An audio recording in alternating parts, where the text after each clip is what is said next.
हुण बाबा जसविंदर सिंह जी बालियां वाली वाले संगतां नूं कीर्तन द्वारा निहाल करनगे। बोले सो निहाल। वाहिगुरू जी का खालसा वाहिगुरू जी की फतेह। वाहिगुरू वाहिगुरू जी।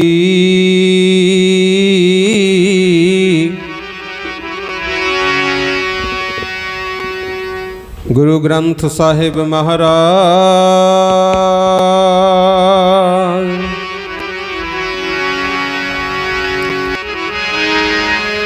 जिन्ना सास गिरास न विसरै हर नामा मन मंत।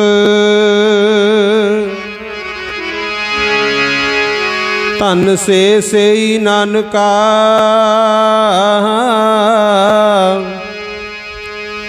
पूरन सोई संत।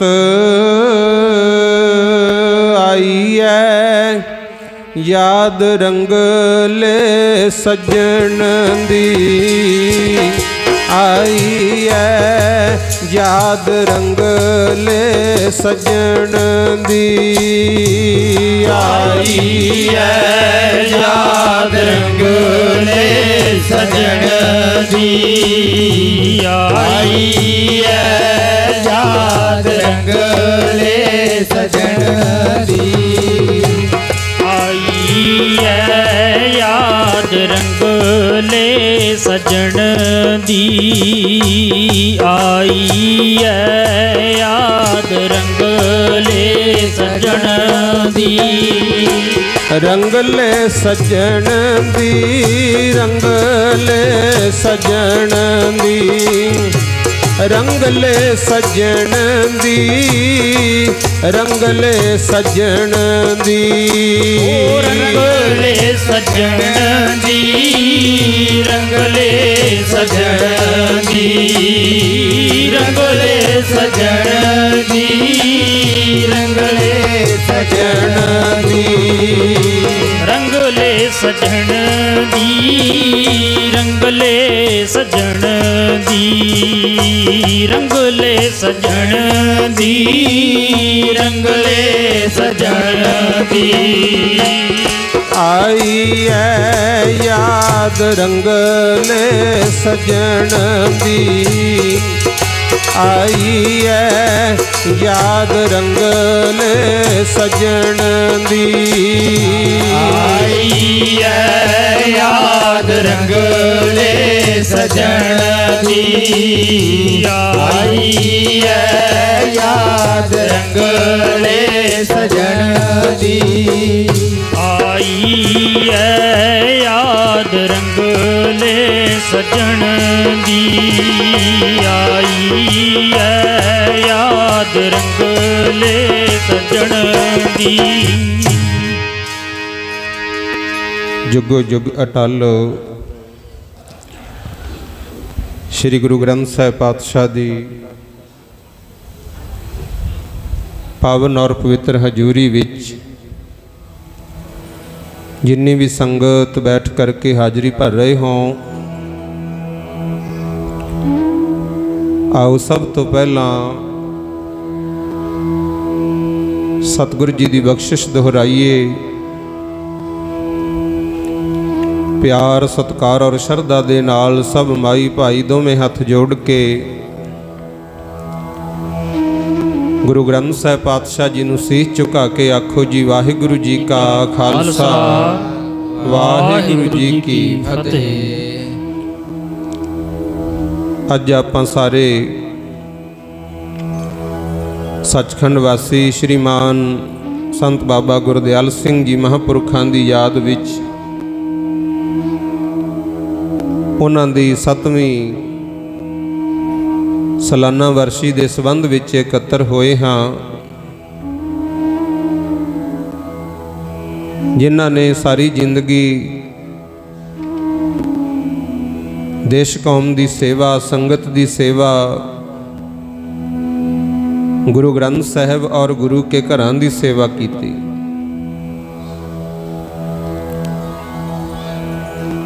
श्रीमान संत बाबा गुरदयाल सिंह जी महापुरुषों बारे आप जी ने काफ़ी समय तो विचार सरवण की। ਗੁਰਬਾਣੀ ਦੀ ਕਥਾ ਵਿਚਾਰ ਵੀ ਮਹਾਂਪੁਰਖਾਂ ਪਾਸੋਂ ਮੇਰੇ ਤੋਂ ਪਹਿਲਾਂ ਆਪ ਜੀ ਨੇ ਸਰਵਣ ਕੀਤੀ। पर जो हुक्म होया है महापुरखों के जीवन बारे कुछ विचारां करन दा, क्योंकि जिन्हां दी याद विच प्रोग्राम हुंदा भाई विचार भी उन्हां दी जरूरी है गुरमुख। पर जिथे तुसीं विचार सुन रहे हो, आपां सारियां ने आपो अपने मन नूं समझाउणा भी मना फर्क की है। महापुरुषों नूं 7 साल हो गए शरीर करके साडे तो विछड़िया, अज भी उन्हां दी याद विच श्री अखंड पाठ साहिब प्रकाश सेवा लंगर चल रहे हैं। ते अपने च की कमी है, जिउंदियां नूं भी कोई नहीं पुछदा गुरमुख। ये फर्क समझना है। जदों अपने अंदर झाती मारांगे तां गुरमुखो जीवन सुधार वाले पासे चलदा है। धन गुरु ग्रंथ साहिब महाराज कहंदे 68 तीर्थ जह साध पग धरै, तह बैकुंठ जह नाम उचरै।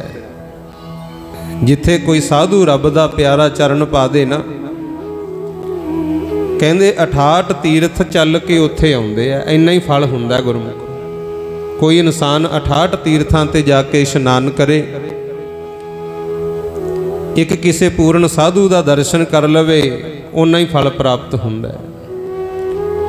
ते जिथे साधु जन रब का नाम जपदे ने, वो जगह बैकुंठ बन जाती है, सचखंड बन जाती है।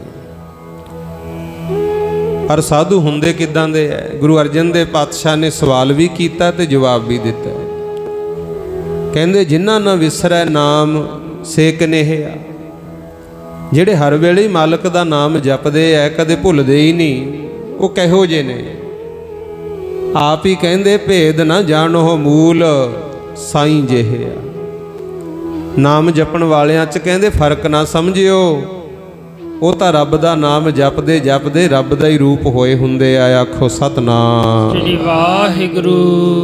गुरु गोबिंद सिंह महाराज भी कहंदे ने हर हर जन, एक तां परमात्मा, एक परमात्मा दे प्यारे दोए एक है। कहंदे दोने एक ही हुंदे है, बिब विचार कश नाहे, उन्हां च कोई फर्क नहीं हुंदा।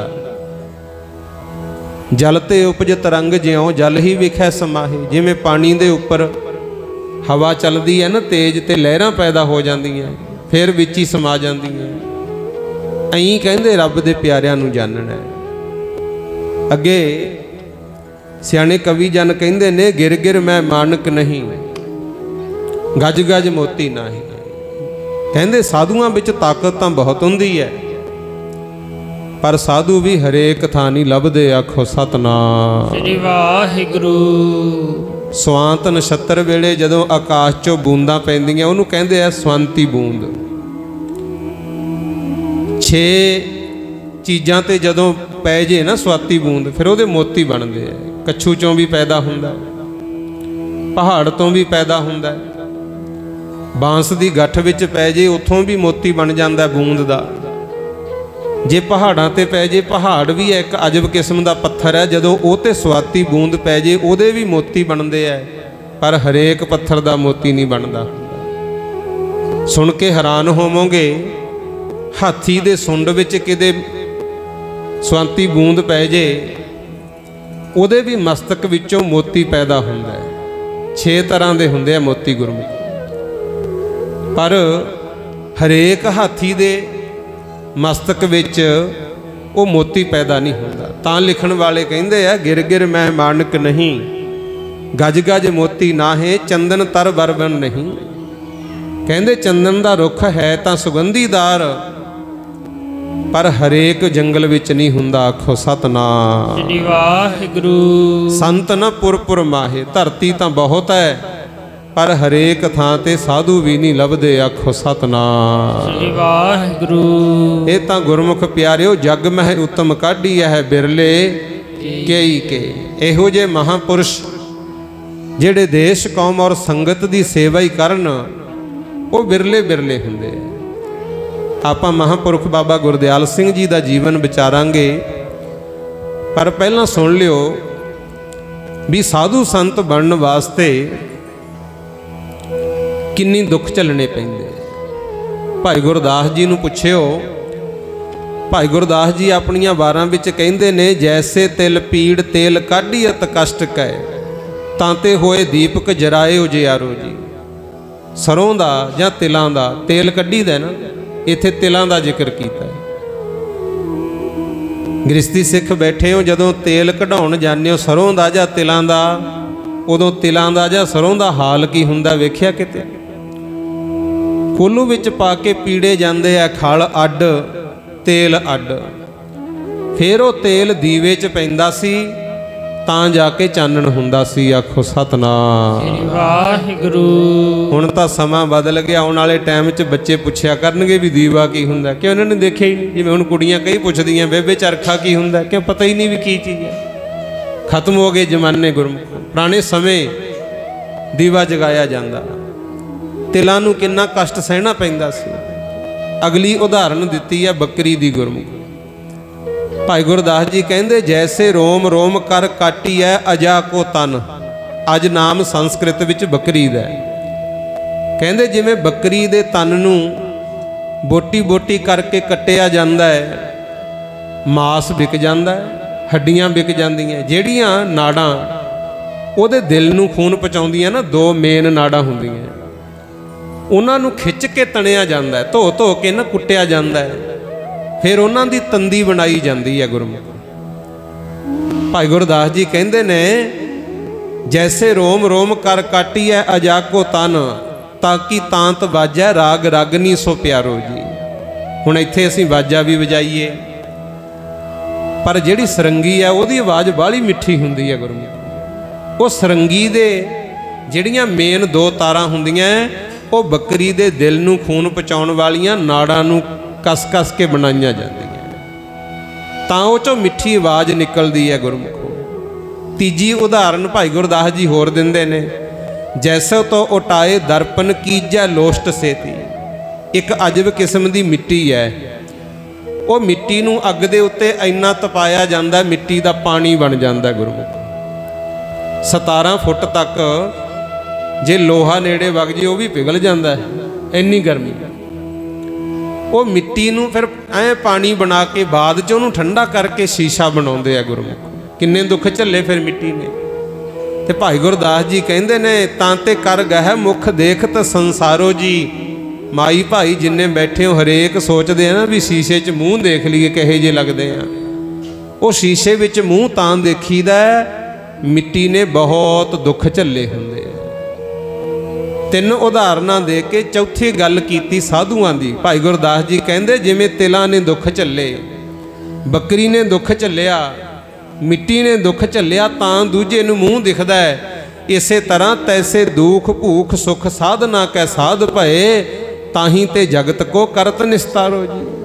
अहीं कहंदे रब दे प्यारे साधु जन दुख भी झलदे है, भुख भी झलदे है, बुरा भला भी सुनते ने, फिर भी अपने आप नूं साध के रब दा नाम जपदे है, तां किते जाके संसार दा भला कीता जांदा है। आखो सतनाम श्री वाहिगुरू। बिरले बिरले रह गए गुरमुख प्यारिओ, साधु बनना सौखा नहीं है। ते महाराज सच्चे पातशाह कहंदे, स्वास स्वास वाहिगुरू दा सिमरन करना है भाई, रब दा नाम जपना, भला करना संसार दा, फिर साधु बन सकते हैं। तो अज जिन्नी संगत बैठे हो, जिन्हों ने संत बाबा गुरदयाल सिंह महापुरुषों के दर्शन किए, बचन सुने, संगत की, वो पता फिर की कहते ने, साधु सब चंगे ने, क्योंकि महापुरखा ने सिखाया भी किसी नूं बुरा नहीं कहना भाई। कली निंदिया वाली ना जोर दिया करो, आपो अपनी थां ते सब चंगे ने। पर धन बाबा गुरदयाल सिंह जी, मिलना नी तेरे वर्गा, साधु सब चंगे ने, मिलना नी तेरे वर्गा, साधु सब चंगे ने, मिलना नी तेरे वर्गा, साधु सब चंगे ने, मिलना नी तेरे वर्गा, साधु सब ਚੰਗੇ ਨੇ ਮਿਲਣਾ ਨੀ ਤੇਰੇ ਵਰਗਾ ਸਾਧੂ ਸਭ ਚੰਗੇ ਨੇ ਮਿਲਣਾ ਨੀ ਤੇਰੇ ਵਰਗਾ ਮਿਲਣਾ ਨੀ ਤੇਰੇ ਵਰਗਾ ਮਿਲਣਾ ਨੀ ਤੇਰੇ ਵਰਗਾ ਮਿਲਣਾ ਨਹੀਂ ਤੇਰੇ ਵਰਗਾ ਮਿਲਣਾ ਨਹੀਂ ਤੇਰੇ ਵਰਗਾ ਮਿਲਣਾ ਨੀ ਤੇਰੇ ਵਰਗਾ ਮਿਲਣਾ ਨੀ ਤੇਰੇ ਵਰਗਾ ਮਿਲਣਾ ਨੀ ਤੇਰੇ ਵਰਗਾ ਮਿਲਣਾ ਨੀ ਤੇਰੇ ਵਰਗਾ ਮਿਲਣਾ ਨੀ ਤੇਰੇ ਵਰਗਾ ਮਿਲਣਾ ਨੀ ਤੇਰੇ ਵਰਗਾ ਮਿਲਣਾ ਨੀ ਤੇਰੇ ਵਰਗਾ ਮਿਲਣਾ ਨੀ ਤੇਰੇ ਵਰਗਾ ਸਾਧੂ ਸਭ ਚੰਗੇ ਨੇ ਮਿਲਣਾ ਨਹੀਂ ਤੇਰੇ ਵਰਗਾ ਸਾਧੂ ਸਭ ਚੰਗੇ ਨੇ ਮਿਲਣਾ ਨਹੀਂ ਤੇਰੇ ਵਰਗਾ ਸਾਧੂ ਸਭ ਚੰਗੇ ਨੇ ਮਿਲਣਾ ਨੀ ਤੇਰੇ ਵਰਗਾ ਸਾਧੂ ਸਭ ਚੰਗੇ ਨੇ ਮਿਲਣਾ ਨੀ ਤੇਰੇ ਵਰਗਾ ਸਾਧੂ ਸਭ ਚੰਗੇ ਨੇ ਮਿਲਣਾ ਨੀ ਤੇਰੇ ਵਰਗਾ ਸਾਧੂ ਸਭ ਚੰਗੇ ਨੇ ਮਿਲਣਾ ਨੀ ਤੇਰੇ ਵਰਗਾ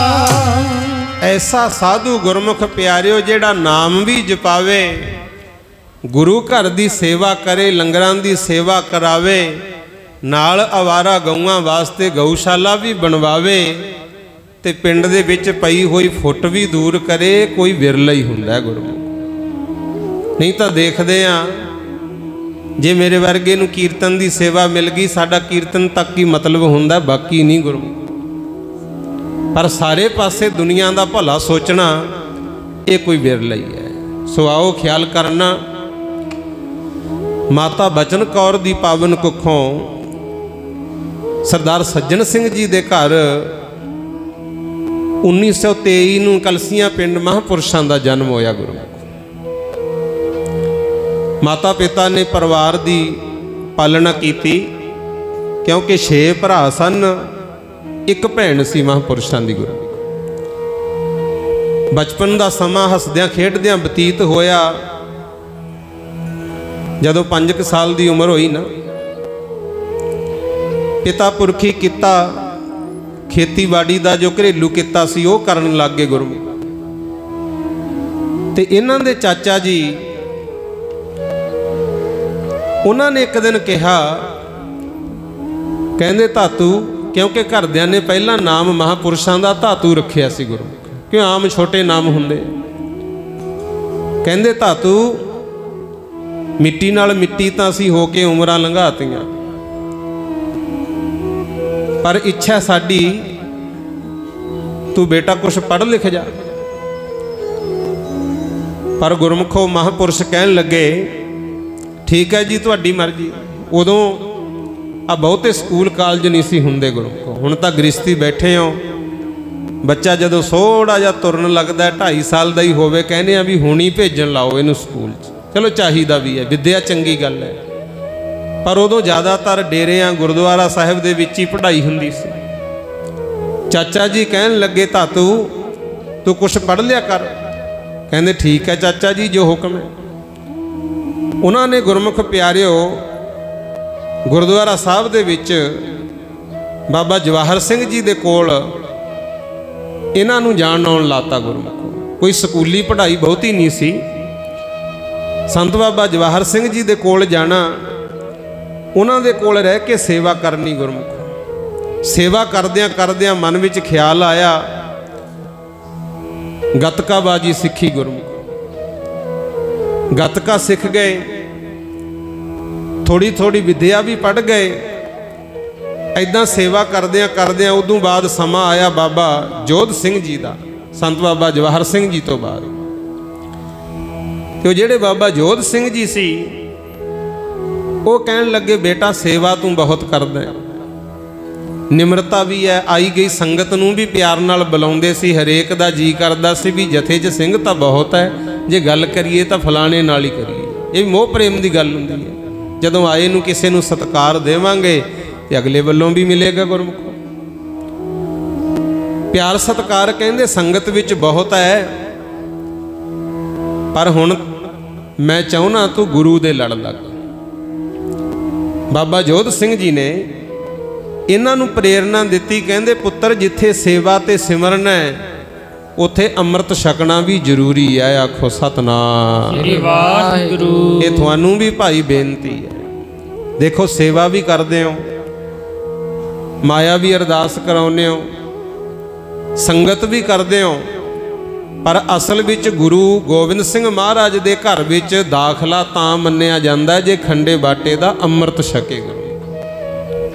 ਤੇ ਸੱਚਖੰਡ ਦੀ ਥਾਂ ਗੁਰੂ ਗੋਬਿੰਦ ਸਿੰਘ ਮਹਾਰਾਜ ਜਦੋਂ ਇੱਥੇ ਦਮਦਮਾ ਸਾਹਿਬ ਆਏ, ਡੱਲੇ ਨੂੰ ਇਹੀ ਗੱਲ ਕਹੀ ਸੀ, ਕਹਿੰਦੇ ਚੌਧਰੀਆ ਠੀਕ ਹੈ ਤੂੰ ਸੇਵਾ ਕਰੀ ਜਾਣਾ, ਮੇਰਾ ਸੀਤ ਪ੍ਰਸ਼ਾਦ ਜਦੋਂ ਮਹਾਰਾਜ ਪ੍ਰਸ਼ਾਦਾ ਛਕਦੇ ਛੱਡ ਦਿੰਦੇ, ਉਹ ਛਕਦਾ ਸੀ, ਉਹ ਵੀ ਛਕੀ ਜਾਣਾ, ਸੇਵਾ ਦਾ ਫਲ ਮਿਲ ਜੂਗਾ, ਪਰ ਤੈਨੂੰ ਮੁਕਤੀ ਨਹੀਂ ਮਿਲਣੀ, ਨਾ ਮਿਲੇ ਸੱਚਖੰਡ 'ਚ ਥਾਂ, ਕਿਉਂਕਿ ਤੂੰ ਅਜੇ ਬੇਗੁਰਾਂ ਅੰਮ੍ਰਿਤ ਨਹੀਂ ਛਕਿਆ। ਆਖੋ ਸਤਨਾਮ ਸ੍ਰੀ ਵਾਹਿਗੁਰੂ। ਗੁਰੂ ਗੋਬਿੰਦ ਸਿੰਘ ਮਹਾਰਾਜ ਨੇ ਖੁਦ ਵੀ ਅੰਮ੍ਰਿਤ ਪਾਨ ਕੀਤਾ ਪੰਜ ਪਿਆਰੇ ਸਾਹਿਬਾਨਾਂ ਕੋਲ। ਤੇ ਇਸੇ ਤਰ੍ਹਾਂ ਬਾਬਾ ਜੋਧ ਸਿੰਘ ਜੀ ਕਹਿੰਦੇ ਧਾਤੂ ਖੰਡੇ ਬਾਟੇ ਦਾ ਅੰਮ੍ਰਿਤ ਛਕ ਲੈ, ਤੇਰਾ ਬਣ ਜੂ ਵਕੀਲ ਬਾਜਾਂ ਵਾਲਾ, ਅੰਮ੍ਰਿਤ ਛਕ ਲੈ ਖੰਡੇ ਧਾਰ ਦਾ, ਤੇਰਾ ਬਣ ਜੂ ਵਕੀਲ ਬਾਜਾਂ ਵਾਲਾ, ਅੰਮ੍ਰਿਤ ਛਕ ਲੈ ਖੰਡੇ ਧਾਰ ਦਾ, ਤੇਰਾ ਬਣ ਜੂ ਵਕੀਲ ਬਾਜਾਂ ਵਾਲਾ, ਅੰਮ੍ਰਿਤ ਛਕ ਲੈ ਖੰਡੇ ਧਾਰ ਦਾ, ਤੇਰਾ ਬਣ ਜੂ ਵਕੀਲ ਬਾਜਾਂ ਵਾਲਾ, ਅੰਮ੍ਰਿਤ ਛਕ ਲੈ ਖੰਡੇ ਧਾਰ ਦਾ, ਬਣ ਜੂ ਵਕੀਲ ਬਾਜਾਂ ਵਾਲਾ, ਅੰਮ੍ਰਿਤ ਛਕ ਲੈ ਖੰਡੇ ਧਾਰ ਦਾ, ਤੇਰਾ ਬਣ ਜੂ ਵਕੀਲ ਬਾਜਾਂ ਵਾਲਾ, ਅੰਮ੍ਰਿਤ ਛਕ ਲੈ ਖੰਡੇ ਧਾਰ ਦਾ, ਤੇਰਾ ਬਣ ਜੂ ਵਕੀਲ ਬਾਜਾਂ ਵਾਲਾ, ਅੰਮ੍ਰਿਤ ਛਕ ਲੈ ਖੰਡੇ ਧਾਰ ਦਾ, ਤੇਰਾ ਬਣ ਜੂ ਵਕੀਲ ਬਾਜਾਂ ਵਾਲਾ, ਅੰਮ੍ਰਿਤ ਛਕ ਲੈ ਖੰਡੇ ਧਾਰ ਦਾ, ਬਣ ਜੂ ਵਕੀਲ ਬਾਜਾਂ ਵਾਲਾ, ਅੰਮ੍ਰਿਤ ਛਕ ਲੈ ਖੰਡੇ ਧਾਰ ਦਾ, ਤੇਰਾ ਬਣ ਜੂ ਵਕੀਲ ਬਾਜਾਂ ਵਾਲਾ, ਅੰਮ੍ਰਿਤ ਛਕ ਲੈ ਖੰਡੇ ਧਾਰ ਦਾ। ਫੇਰ ਇਹਨਾਂ ਨੇ ਗੁਰਮੁਖ ਪਿਆਰਿਓ ਖੰਡੇ ਬਾਟੇ ਦਾ ਅੰਮ੍ਰਿਤ ਪਾਨ ਕੀਤਾ। ਤੇ ਬਾਬਾ ਜੋਧ ਸਿੰਘ ਜੀ ਕਹਿੰਦੇ ਹੁਣ ਤੇਰੇ ਤੇ ਗੁਰੂ ਦਿਆਲ ਹੋ ਗਿਆ, ਕਹਿੰਦੇ ਹੁਣ ਤੂੰ ਧਾਤੂ ਨਹੀਂ ਰਿਹਾ, ਅੱਜ ਤੋਂ ਤੇਰਾ ਨਾਮ ਹੈ ਗੁਰਦਿਆਲ ਸਿੰਘ। ਆਖੋ ਸਤਨਾਮ ਸ੍ਰੀ ਵਾਹਿਗੁਰੂ। ਫਿਰ ਨਾਮ ਗੁਰਦਿਆਲ ਸਿੰਘ ਪੈ ਗਿਆ।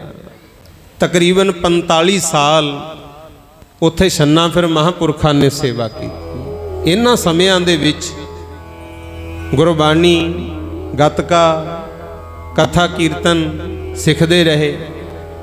ਇੱਕ ਵਾਰੀ ਸੰਗਤ ਜਾ ਰਹੀ ਸੀ ਸ੍ਰੀ ਹੇਮਕੁੰਟ ਸਾਹਿਬ। ਹੇਮਕੁੰਟ ਸਾਹਿਬ ਚਲੇ ਗਏ ਤੇ ਜਿਹੜੇ ਗਏ ਹੋ ਤੁਹਾਨੂੰ ਪਤਾ ਹੈ ਉੱਥੇ ਤਾਂ ਸਾਰੇ ਪਾਸੇ ਬਰਫ਼ ਹੀ ਬਰਫ਼ ਹੈ ਨਾ, 7 ਪਹਾੜ ਉੱਚੇ ਉੱਚੇ ਬਰਫ਼ ਨਾਲ ਢਕੇ ਹੋਏ। ਤੇ ਉੱਥੇ ਗੁਰਮੁਖ ਪਿਆਰਿਓ ਜਦੋਂ ਗਏ, ਬੜਾ ਠੰਡਾ ਜਲ ਸਰੋਵਰ ਦਾ, ਕਿਉਂਕਿ ਬਰਫ਼ ਖੁਰ ਖੁਰ ਕੇ ਵਿੱਚ ਆਉਂਦੀ ਹੈ, ਉੱਥੇ ਤਾਂ ਜੰਮੀ ਵੀ ਪਈ ਹੁੰਦੀ ਹੈ ਉੱਪਰ। ਤੇ ਮਹਾਂਪੁਰਸ਼ ਜਦੋਂ ਗਏ ਹੇਮਕੁੰਟ ਸਾਹਿਬ ਸਰੋਵਰ ਵਿੱਚ ਵੜ ਗਏ, ਪੂਰਾ ਜਪਜੀ ਸਾਹਿਬ ਦਾ ਪਾਠ ਜਲ ਦੇ ਵਿੱਚ ਬਹਿ ਕੇ ਕੀਤਾ। ਆਖੋ ਸਤਨਾਮ ਸ੍ਰੀ ਵਾਹਿਗੁਰੂ। ਹਾਲਾਂਕਿ ਔਖਾ ਬਹੁਤ ਹੈ ਗੁਰਮੁਖੋ, ਜਿਹੜੇ ਗਏ ਆ ਤੁਹਾਨੂੰ ਪਤਾ ਹੀ ਹੈ, ਮੂੰਹ ਮਸਾਂ ਧੋਈਦਾ ਉੱਥੇ ਤਾਂ ਗੁਰਮੁਖ। ਆ ਹੁਣ 15 ਕੁ ਦਿਨ ਪਹਿਲਾਂ ਸਾਨੂੰ ਵੀ ਜਾਣ ਦਾ ਸਮਾਂ ਮਿਲਿਆ, ਜਾ ਕੇ ਆਏ ਆ ਗੁਰਮੁਖ। ਬਹੁਤ ਠੰਡਾ ਜਲ, ਅਗਲਾ ਇੱਕ ਅੱਧਾ ਚੁੱਭਾ ਲਾਉਂਦਾ ਤੇ ਬਾਹਰ ਆ ਜਾਂਦਾ ਹੈ, ਪਰ 12-15 ਮਿੰਟ ਜਪਜੀ ਸਾਹਿਬ ਨੂੰ ਲੱਗ ਜਾਂਦੇ ਆ ਜੇ ਤੇਜ਼ ਤੋਂ ਤੇਜ਼ ਵੀ ਪੜ੍ਹੀਏ। ਮਹਾਂਪੁਰਸ਼ਾਂ ਨੇ ਗੁਰਮੁਖ ਪਿਆਰਿਓ ਉਸ ਹੇਮਕੁੰਟ ਸਾਹਿਬ ਜਲ ਦੇ ਵਿੱਚ ਬਹਿ ਕੇ ਜਪਜੀ ਸਾਹਿਬ ਦਾ ਪਾਠ ਕੀਤਾ। ਕੋਈ ਸਰੀਰ ਦੀ ਪਰਵਾਹ ਨਹੀਂ, ਐਸੀ ਹਾਜ਼ਰੀ ਲਾਈ। ਉਦੋਂ ਬਾਅਦ ਲੰਮੇ ਜੱਟਪੁਰੇ ਵੀ ਰਹੇ ਗੁਰਮੁਖ। ਉੱਥੇ ਗੁਰੂ ਗੋਬਿੰਦ ਸਿੰਘ ਮਹਾਰਾਜ ਆਏ ਨੇ, ਜਿਹੜਾ ਇਤਿਹਾਸ ਤੁਸੀਂ ਸੁਣਦੇ ਹੁੰਦੇ ਹੋ ਨਾ, ਕਾਹੀ ਦਾ ਬੂਟਾ ਪੱਟਿਆ, ਕਈ ਤਾਂ ਸਿਰਫ ਰਾਏਕੋਟ ਨੂੰ ਜਾਣਦੇ ਆ, ਪਰ ਰਾਏਕੋਟ ਵਾਲਾ ਸਥਾਨ ਤਾਂ ਬਾਅਦ ਚ ਬਣਿਆ, ਰੋਡ ਤੇ ਹੋਣ ਕਰਕੇ ਮਾਨਤਾ ਵੱਧ ਗਈ। ਅਸਲ ਵਿੱਚ ਜਿਹੜਾ ਕਾਹੀ ਦਾ ਬੂਟਾ ਗੁਰੂ ਗੋਬਿੰਦ ਸਿੰਘ ਨੇ ਪੱਟਿਆ, ਨਾਲੇ ਬਚਨ ਕੀਤਾ ਸੀ ਵੀ ਅੱਜ ਤੋਂ ਮੁਗਲ ਰਾਜ ਦੀ ਜੜ ਖਤਮ, ਉਹ ਲੰਮੇ ਜੱਟਪੁਰੇ ਹੋਇਆ ਗੁਰੂ। 21 ਦਿਨ ਮਹਾਰਾਜ ਉੱਥੇ ਰਹੇ, ਇੱਕ ਅੰਦਰ ਘਰ ਜਿੱਥੇ ਰਹਿੰਦੇ ਸੀ ਰਾਤ ਨੂੰ ਵਿਸ਼ਰਾਮ ਕਰਦੇ, ਤੇ ਬਾਹਰ ਜਿੱਥੇ ਨੂਰਾ ਮਾਹੀ ਮਿਲਿਆ ਸੀ ਉਹ ਲੰਮੇ ਜੱਟਪੁਰੇ। ਉੱਥੇ ਵੀ ਸੰਤ ਬਾਬਾ ਗੁਰਦਿਆਲ ਸਿੰਘ ਜੀ ਮਹਾਂਪੁਰਸ਼ਾਂ ਨੇ ਰਹਿ ਕੇ ਗੁਰਮੁਖ ਪਿਆਰਿਓ ਫਿਰ ਗੁਰੂ ਗ੍ਰੰਥ ਸਾਹਿਬ ਮਹਾਰਾਜ ਦੀ ਸੰਥਿਆ ਕੀਤੀ। ਫਿਰ ਕੁਝ ਸਮਾਂ ਦਵਲਾਨ ਸਾਹਿਬ ਵੀ ਰਹੇ, ਉੱਥੋਂ ਕੀਰਤਨ ਦੀ ਦਾਤ ਪ੍ਰਾਪਤ ਕੀਤੀ ਗੁਰਮੁਖ। ਸੇਵਾ ਵੀ ਕਰਦੇ ਕਰਦੇ ਤੇ ਨਾਲ ਨਾਲ ਕੀਰਤਨ ਦੀ ਦਾਤ ਸੱਚੇ ਪਾਤਸ਼ਾਹ ਦੇ ਘਰੋਂ ਪ੍ਰਾਪਤ ਹੋਈ। ਆਪਣੇ ਜੀਵਨ ਕਾਲ ਵਿੱਚ 23 ਗੁਰੂ ਘਰਾਂ ਦੀ ਸੇਵਾ ਕਰਾਈ ਹੈ ਸੰਤ ਬਾਬਾ ਗੁਰਦਿਆਲ ਸਿੰਘ ਜੀ ਨੇ। ਪਰ ਅੱਜ ਆਪਾਂ ਜ਼ਿਕਰ ਕਰਨਾ ਹੈ ਇੱਥੇ ਕਿਵੇਂ ਆਉਣਾ ਹੋਇਆ। ਪਹਿਲਾਂ ਤਾਂ ਗੁਰਮੁਖੋ ਨਗਰ ਦੀ ਸੰਗਤ ਬੈਠੀ ਹੈ, ਕਈਆਂ ਨੂੰ ਪਤਾ ਹੋਣਾ ਹੈ, ਨਹੀਂ ਤਾਂ ਯਾਦ ਰੱਖਿਓ ਐਸ ਗੁਰੂ ਘਰ ਦਾ ਵੀ ਪਤਾ ਹੀ ਨਹੀਂ ਸੀ ਗੁਰਮੁਖੋ ਨਗਰ ਵਾਸੀਆਂ ਨੂੰ। ਇਹ ਗੁਰਦੁਆਰਾ ਸਾਹਿਬ ਬਣਿਆ ਪਤਾ ਕਿਉਂ, ਤੇ ਮਹਾਂਪੁਰਸ਼ਾਂ ਦਾ ਆਉਣਾ ਕਿਵੇਂ ਹੋਇਆ। ਸੰਤ ਬਾਬਾ ਕਿਰਪਾਲ ਸਿੰਘ ਜੀ ਮਹਾਂਪੁਰਸ਼ ਛੰਨਾ ਵਾਲੇ ਬਹੁਤ ਬੰਦਗੀ ਵਾਲੀ ਰੱਬੀ ਰੂਹ ਹੋਏ ਨੇ ਗੁਰਮੁਖ। ਉਹਨਾਂ ਦੇ ਦਰਸ਼ਨ ਕਰਨ ਛੰਨਾ ਸੰਗਤ ਜਾਂਦੀ ਹੁੰਦੀ ਇੱਥੋਂ ਦੀ, ਜਥੇਦਾਰ ਬਾਬਾ ਚੰਨਣ ਸਿੰਘ ਹੋਣੀ ਤੇ ਹੋਰ ਪਤਵੰਤੇ ਸੱਜਣ। ਉਹ ਜਦੋਂ ਛੰਨਾ ਬਾਬਾ ਕਿਰਪਾਲ ਸਿੰਘ ਜੀ ਦੇ ਦਰਸ਼ਨ ਕਰਨ ਜਾਂਦੇ ਹੁੰਦੇ, ਬਾਣੀ ਸੁਣਨ, ਤੇ ਸੰਗਤ ਨੇ ਬੇਨਤੀ ਕੀਤੀ ਸੀ, ਮਹਾਂਪੁਰਸ਼ੋ ਸੁਣਿਆ ਕਿ ਸਾਡੇ ਡਿੱਖ ਨਗਰ ਵਿੱਚ ਗੁਰੂ ਤੇਗ ਬਹਾਦਰ 9ਵੇਂ ਪਾਤਸ਼ਾਹ ਆਏ ਨੇ, ਪਰ ਸਾਨੂੰ ਪਿੰਡ ਵਾਲਿਆਂ ਨੂੰ ਪਤਾ ਨਹੀਂ ਵੀ ਉਹ ਜਗ੍ਹਾ ਹੈ ਕਿੱਥੇ ਕਿ ਸਾਡੇ ਵੀ ਨਗਰ ਵਿੱਚ ਕਿਤੇ ਚਰਨ ਪਾਓ। ਬੜੀਆਂ ਸੰਗਤਾਂ ਕਹਿੰਦੀਆਂ ਹੁੰਦੀਆਂ ਸੀ ਵੀ ਸਾਡੇ ਨਗਰ ਆਓ, ਸਾਡੇ ਨਗਰ ਆਓ, ਪਰ ਸਮਾਂ ਮਸਾਂ ਮਿਲਦਾ ਸੀ। ਜਦੋਂ ਇੱਥੋਂ ਡਿੱਖਾਂ ਦੀ ਸੰਗਤ ਨੇ ਸੰਤ ਬਾਬਾ ਕਿਰਪਾਲ ਸਿੰਘ ਜੀ ਨੂੰ ਬੇਨਤੀ ਕੀਤੀ, ਮਹਾਂਪੁਰਸ਼ਾਂ ਨੇ ਮਨਜ਼ੂਰ ਕਰ ਲਈ। ਫਿਰ ਉਸ ਵੇਲੇ ਗੁਰਮੁਖੋ ਉਠਾਂ ਤੇ ਚੜ੍ਹ ਕੇ ਸੰਤ ਬਾਬਾ ਕਿਰਪਾਲ ਸਿੰਘ ਜੀ ਡਿੱਖ ਸੰਗਤ ਦੀ ਬੇਨਤੀ ਪ੍ਰਵਾਨ ਕਰਕੇ ਇੱਥੇ ਡਿੱਖ ਨਗਰ ਵਿੱਚ ਆਏ। ਪਿੰਡ ਵਾਲੀ ਸੰਗਤ ਨੂੰ ਪਤਾ ਹੀ ਹੈ, ਸਭ ਤੋਂ ਪਹਿਲਾਂ ਪਿੰਡ ਦੇ ਵਿੱਚ ਜਿੱਥੇ ਬੀਬੀ ਵੀਰੋ ਦਾ ਅਸਥਾਨ ਹੈ ਨਾ, ਇੱਥੇ ਇੱਕ ਜਗ੍ਹਾ ਹੈ ਜਿੱਥੇ ਕਿਲਾ ਹੁੰਦਾ ਸੀ ਪੁਰਾਣਾ, ਕੋਈ ਦੱਸਦੇ ਆ ਬਜ਼ੁਰਗ, ਕਹਿੰਦੇ ਉੱਥੇ ਆ ਕੇ ਮਹਾਂਪੁਰਸ਼ਾਂ ਦਾ ਟਿਕਾਣਾ ਕਰਵਾਇਆ। ਨਿਤਨੇਮ ਸ਼ੁਰੂ ਹੋ ਗਏ, ਲੰਗਰ ਚੱਲ ਪਏ, ਅੰਮ੍ਰਿਤ ਵੇਲੇ ਆਸਾ ਦੀ ਵਾਰ ਦਾ ਕੀਰਤਨ ਹੋਣਾ ਗੁਰਮੁਖ ਪਿਆਰਿਓ, ਤੇ ਪਿਛਲੇ ਪਹਿਰ ਵੀ 3 ਵਜੇ ਤੋਂ ਬਾਅਦ ਦੀਵਾਨ ਸਜਦਾ। ਸੰਗਤ ਆ ਜਾਂਦੀ, ਮਹਾਂਪੁਰਸ਼ ਗੁਰੂ ਘਰ ਦੀਆਂ ਵਿਚਾਰਾਂ, ਗੁਰਬਾਣੀ ਦੀਆਂ ਵਿਚਾਰਾਂ ਸੁਣਾਉਂਦੇ ਹੁੰਦੇ। 3 ਦਿਨ ਪਹਿਲਾਂ ਸੰਤ ਬਾਬਾ ਕਿਰਪਾਲ ਸਿੰਘ ਜੀ ਨੇ ਨਗਰ ਵਿੱਚ ਦੀਵਾਨ ਲਾਏ। ਤੀਜੇ ਦਿਨ ਫਿਰ ਪਿੰਡ ਦੀ ਸੰਗਤ ਨੇ ਬੇਨਤੀ ਕੀਤੀ, ਮਹਾਂਪੁਰਸ਼ੋ ਉਹ ਅਸਥਾਨ ਲੱਭੋ ਕਿੱਥੇ ਆ ਜਿੱਥੇ ਗੁਰੂ ਤੇਗ ਬਹਾਦਰ ਜੀ ਦੇ ਚਰਨ ਪਏ ਨੇ। ਫਿਰ ਬਾਬਾ ਕਿਰਪਾਲ ਸਿੰਘ ਜੀ ਮਹਾਂਪੁਰਸ਼ਾਂ ਨੇ ਨਾਲ ਲਿਆ ਸੰਗਤ ਨੂੰ, ਆ ਡਿੱਖ ਨਗਰ ਦੇ ਉੱਪਰ ਦੀ ਗੇੜਾ ਦਿੱਤਾ। ਪਰਿਕਰਮਾ ਕਰਕੇ ਨਾ ਚੱਲਦੇ ਚੱਲਦੇ ਆ ਛਿਪਦੇ ਵਾਲੇ ਪਾਸੇ ਇਸ ਜਗ੍ਹਾ ਤੇ ਆਏ ਜਿੱਥੇ ਹੁਣ ਆਪਾਂ ਬੈਠੇ ਆ। ਉਦੋਂ ਟਿੱਬੇ ਹੀ ਹੁੰਦੇ ਸੀ, ਜੰਡ ਮਲੇ ਕਰੀੜ, ਡਰਦਾ ਕੋਈ ਇੱਧਰ ਆਉਂਦਾ ਨਹੀਂ ਸੀ ਗੁਰਮੁਖੋ, ਇਹੋ ਜਿਹਾ ਸਥਾਨ ਸੀ ਇਹ। ਤੇ ਜਦੋਂ ਬਾਬਾ ਕਿਰਪਾਲ ਸਿੰਘ ਜੀ ਆਏ, ਆ ਕੇ ਕਹਿੰਦੇ ਭਾਈ ਇੱਥੋਂ ਮੈਨੂੰ ਗੁਰੂ ਦੇ ਨਾਮ ਦੀ ਮਹਿਕ ਆ ਰਹੀ ਹੈ। ਆਹ ਉਹ ਜਗ੍ਹਾ ਜਿੱਥੇ ਧੰਨ ਧੰਨ ਗੁਰੂ ਤੇਗ ਬਹਾਦਰ ਮਹਾਰਾਜ ਜੀ ਦੇ ਚਰਨ ਪਏ ਨੇ। ਆਖੋ ਸਤਨਾਮ ਸ੍ਰੀ ਵਾਹਿਗੁਰੂ। ਸੰਗਤੇ ਇਹ ਧਰਤੀ ਧੰਨ ਧੰਨ ਕਰਦੀ ਐ, ਧਰਤੀ ਧੰਨ ਧੰਨ ਕਰਦੀ ਐ, ਧਰਤੀ ਧੰਨ ਧੰਨ ਕਰਦੀ ਐ, ਧਰਤੀ ਧੰਨ ਧੰਨ ਕਰਦੀ ਐ, ਇਹ ਧਰਤੀ ਧੰਨ ਧੰਨ ਕਰਦੀ ਐ, ਇਹ ਧਰਤੀ ਧੰਨ ਧੰਨ ਕਰਦੀ ਐ। ਇੱਥੇ ਬੈਠੇ ਨੇ ਸਤਿਗੁਰ ਪਿਆਰੇ, ਇਹ ਧਰਤੀ ਧੰਨ ਧੰਨ ਕਰਦੀ ਐ, ਧਰਤੀ ਧੰਨ ਧੰਨ ਕਰਦੀ ਐ। ਇੱਥੇ ਬੈਠੇ ਸਤਿਗੁਰ ਪਿਆਰੇ, ਧਰਤੀ ਧੰਨ ਧੰਨ ਕਰਦੀ ਐ, ਧਰਤੀ ਧੰਨ ਧੰਨ ਕਰਦੀ ਐ। ਇੱਥੇ ਬੈਠੇ ਨੇ ਸਤਿਗੁਰ ਪਿਆਰੇ, ਧਰਤੀ ਧੰਨ ਧੰਨ ਕਰਦੀ ਐ, ਇਹ ਧਰਤੀ ਧੰਨ ਧੰਨ ਕਰਦੀ ਐ। ਫੇਰ ਸੰਤ ਬਾਬਾ ਕਿਰਪਾਲ ਸਿੰਘ ਜੀ ਮਹਾਂਪੁਰਸ਼ਾਂ ਨੇ ਸੰਗਤ ਨੂੰ ਲਾ ਕੇ ਇਹ ਜਗ੍ਹਾ ਸਾਫ਼ ਕਰਾਉਣੀ ਸ਼ੁਰੂ ਕੀਤੀ। ਜੰਡ ਕਰੀਰ ਮਲੇ ਪੱਟੇ, ਕਹਿੰਦੇ ਜੀ ਇੱਥੇ ਮਹਾਰਾਜ ਆਏ ਨੇ। ਮਹਾਂਪੁਰਸ਼ ਤਾਂ ਲਾਗੇ ਸੇਵਾ ਕਰਾਉਣ, ਵਿੱਚੋਂ ਕਈ ਕਹਿੰਦੇ ਮਹਾਂਪੁਰਸ਼ੋ ये जगह सानू ठीक नहीं लगती। बाबा जी कहते क्यों? कहते जी इत्थे तां बहुत भारी सप ते चननगीरे वसदे है। एक नाग तां इहो जिहा है बंदे नूं तां देख के मारन घर तक जांदा। कहते असीं तां डरदे होए इधर जंगल पानी भी नहीं आउंदे। महापुरुष कहते डरो ना, वाहिगुरू दा सिमरन करो। हुण दीवान इत्थे सजिया करनगे, लंगर दा प्रबंध भी कर लो। संगत प्रसादा दुध आदि इत्थे लियाई, कराहे लैके कोई बल्द लियाया, कोई उठ जिहो जिहा साधन सी, कोई कईयां नाल, कोई फौड़ियां नाल मिट्टी परे हटाउण गुरमुखो। ते महापुरुषां ने लंगर दा दुध नाले प्रसादा भोग लवा के ना अड्ड थाल च पा के धरता गुरमुख।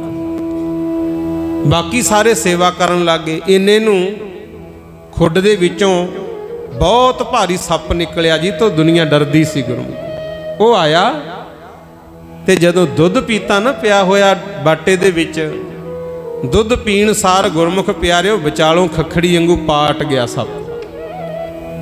एक सेवादार दी पै गई निगाह, कहंदा महापुरुषो जेड़े सप तो डरदा कोई इधर नहीं सी आउंदा, वो तो लंगर दा दुध छक के फट गया। की कारण? फिर महापुरुष आए, संगत भी आ गई भज के सारी, ते महापुरुषां दे हथ जुड़ गए। पता बचन की निकलिया? तू जाने निरंकार तेरियां, तू जाने निरंकार तेरियां, तू जाने निरंकार तेरियां, तू जाने निरंकार तेरियां, तू जाने निरंकार तेरियां, तू जाने निरंकार तेरियां, तू जाने निरंकार तेरियां, तू जाने निरंकार तेरियां, तू जाने निरंकार तेरियां, तू जाने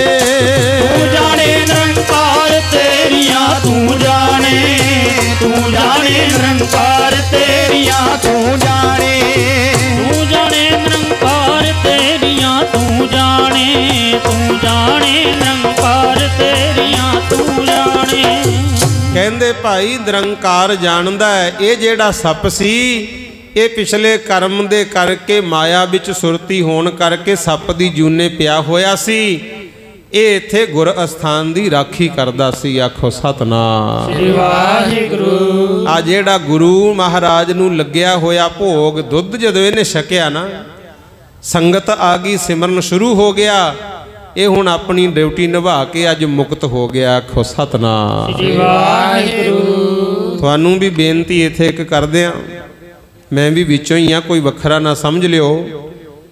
गुरु का जेड़ा लंगर है ना गुरमुखो, इनू भोग लग्या हुंदा है, इहदी बेअदबी ना करिया करो। पहली गल तां थालां विच बरतनां विच उन्ना की पवाया करो जिन्ना छक लो गुरमुख, क्योंकि इनू तां एडा वर मिलिया किनका एक जिस जीव वसावै तां की महिमा गनी ना आवे। ये तो महाराज की किरपा होई भी हुंदी है। बाणी दा ते लंगर दा देग दा किणका जिथे जिथे पहुँचूगा उथे तो बरकतां ही बरकतां हुंदियां। ते अन्न एक ऐसी चीज़ है जदों ये सड़दा है ना, इहदे विचों गैस पैदा हुंदी है, मीथेन गैस। साडे शरीर वास्ते वो भी हानिकारक हुंदी है।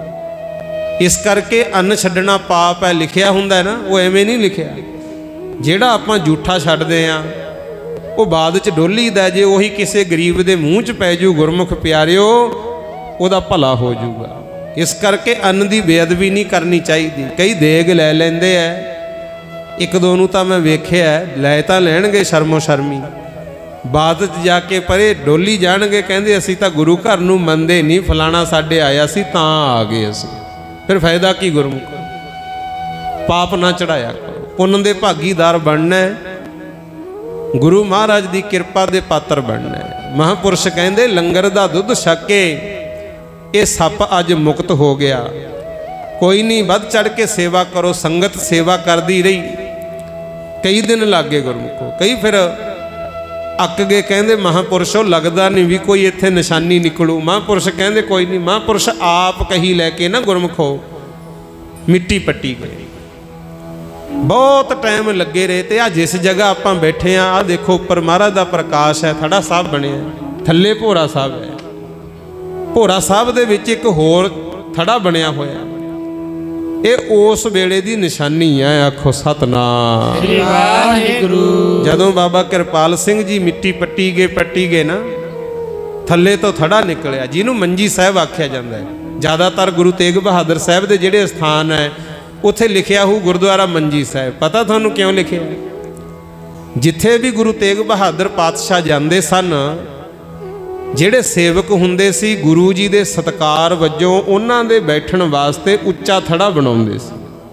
ਉਹ ਜਿੱਥੇ ਜਿੱਥੇ ਥੜੇ ਨੇ ਉਹਨਾਂ ਨੂੰ ਮੰਜੀ ਸਾਹਿਬ ਆਖਿਆ ਜਾਂਦਾ। ਆਖੋ ਸਤਨਾਮ ਸ੍ਰੀ ਵਾਹਿਗੁਰੂ। ਤੇ ਆਪਣੇ ਵਾਸਤੇ ਮਾਣ ਵਾਲੀ ਗੱਲ ਹੈ, ਜਦੋਂ ਇੱਥੇ ਆਏ ਨੇ ਇਕੱਲੇ ਨਹੀਂ ਸੀ ਆਏ ਗੁਰਮੁਖ, ਮਾਤਾ ਗੁਜਰ ਕੌਰ ਜੀ ਵੀ ਨਾਲ ਹੀ ਸੀ, ਮਾਮਾ ਕਿਰਪਾਲ ਚੰਦ ਹੋਣੀ, ਜਿੰਨਾ ਵੀ ਗੁਰੂ ਕਾ ਪਰਿਵਾਰ ਸੀ, ਭਾਈ ਜੈਤਾ, ਬਾਬਾ ਜੀਵਨ ਸਿੰਘ ਰੰਗਰੇਟਾ, ਗੁਰੂ ਕਾ ਬੇਟਾ ਬਾਬਾ ਸੰਗਤ ਸਿੰਘ ਵਰਗੇ, ਮਾਮਾ ਕਿਰਪਾਲ ਸਿੰਘ ਵਰਗੇ ਜਿੰਨੇ ਵੀ ਸਿੱਖ ਸੇਵਕ ਸਾਰੇ ਨਾਲ ਸੀ ਉਸ ਵੇਲੇ ਜਦੋਂ ਆਏ ਆ ਪੂਰਬ ਦੇਸ਼ ਦੀ ਯਾਤਰਾ ਤੇ, ਇਕੱਲੇ ਨਹੀਂ ਸੀ ਆਏ ਗੁਰਮੁਖੋ।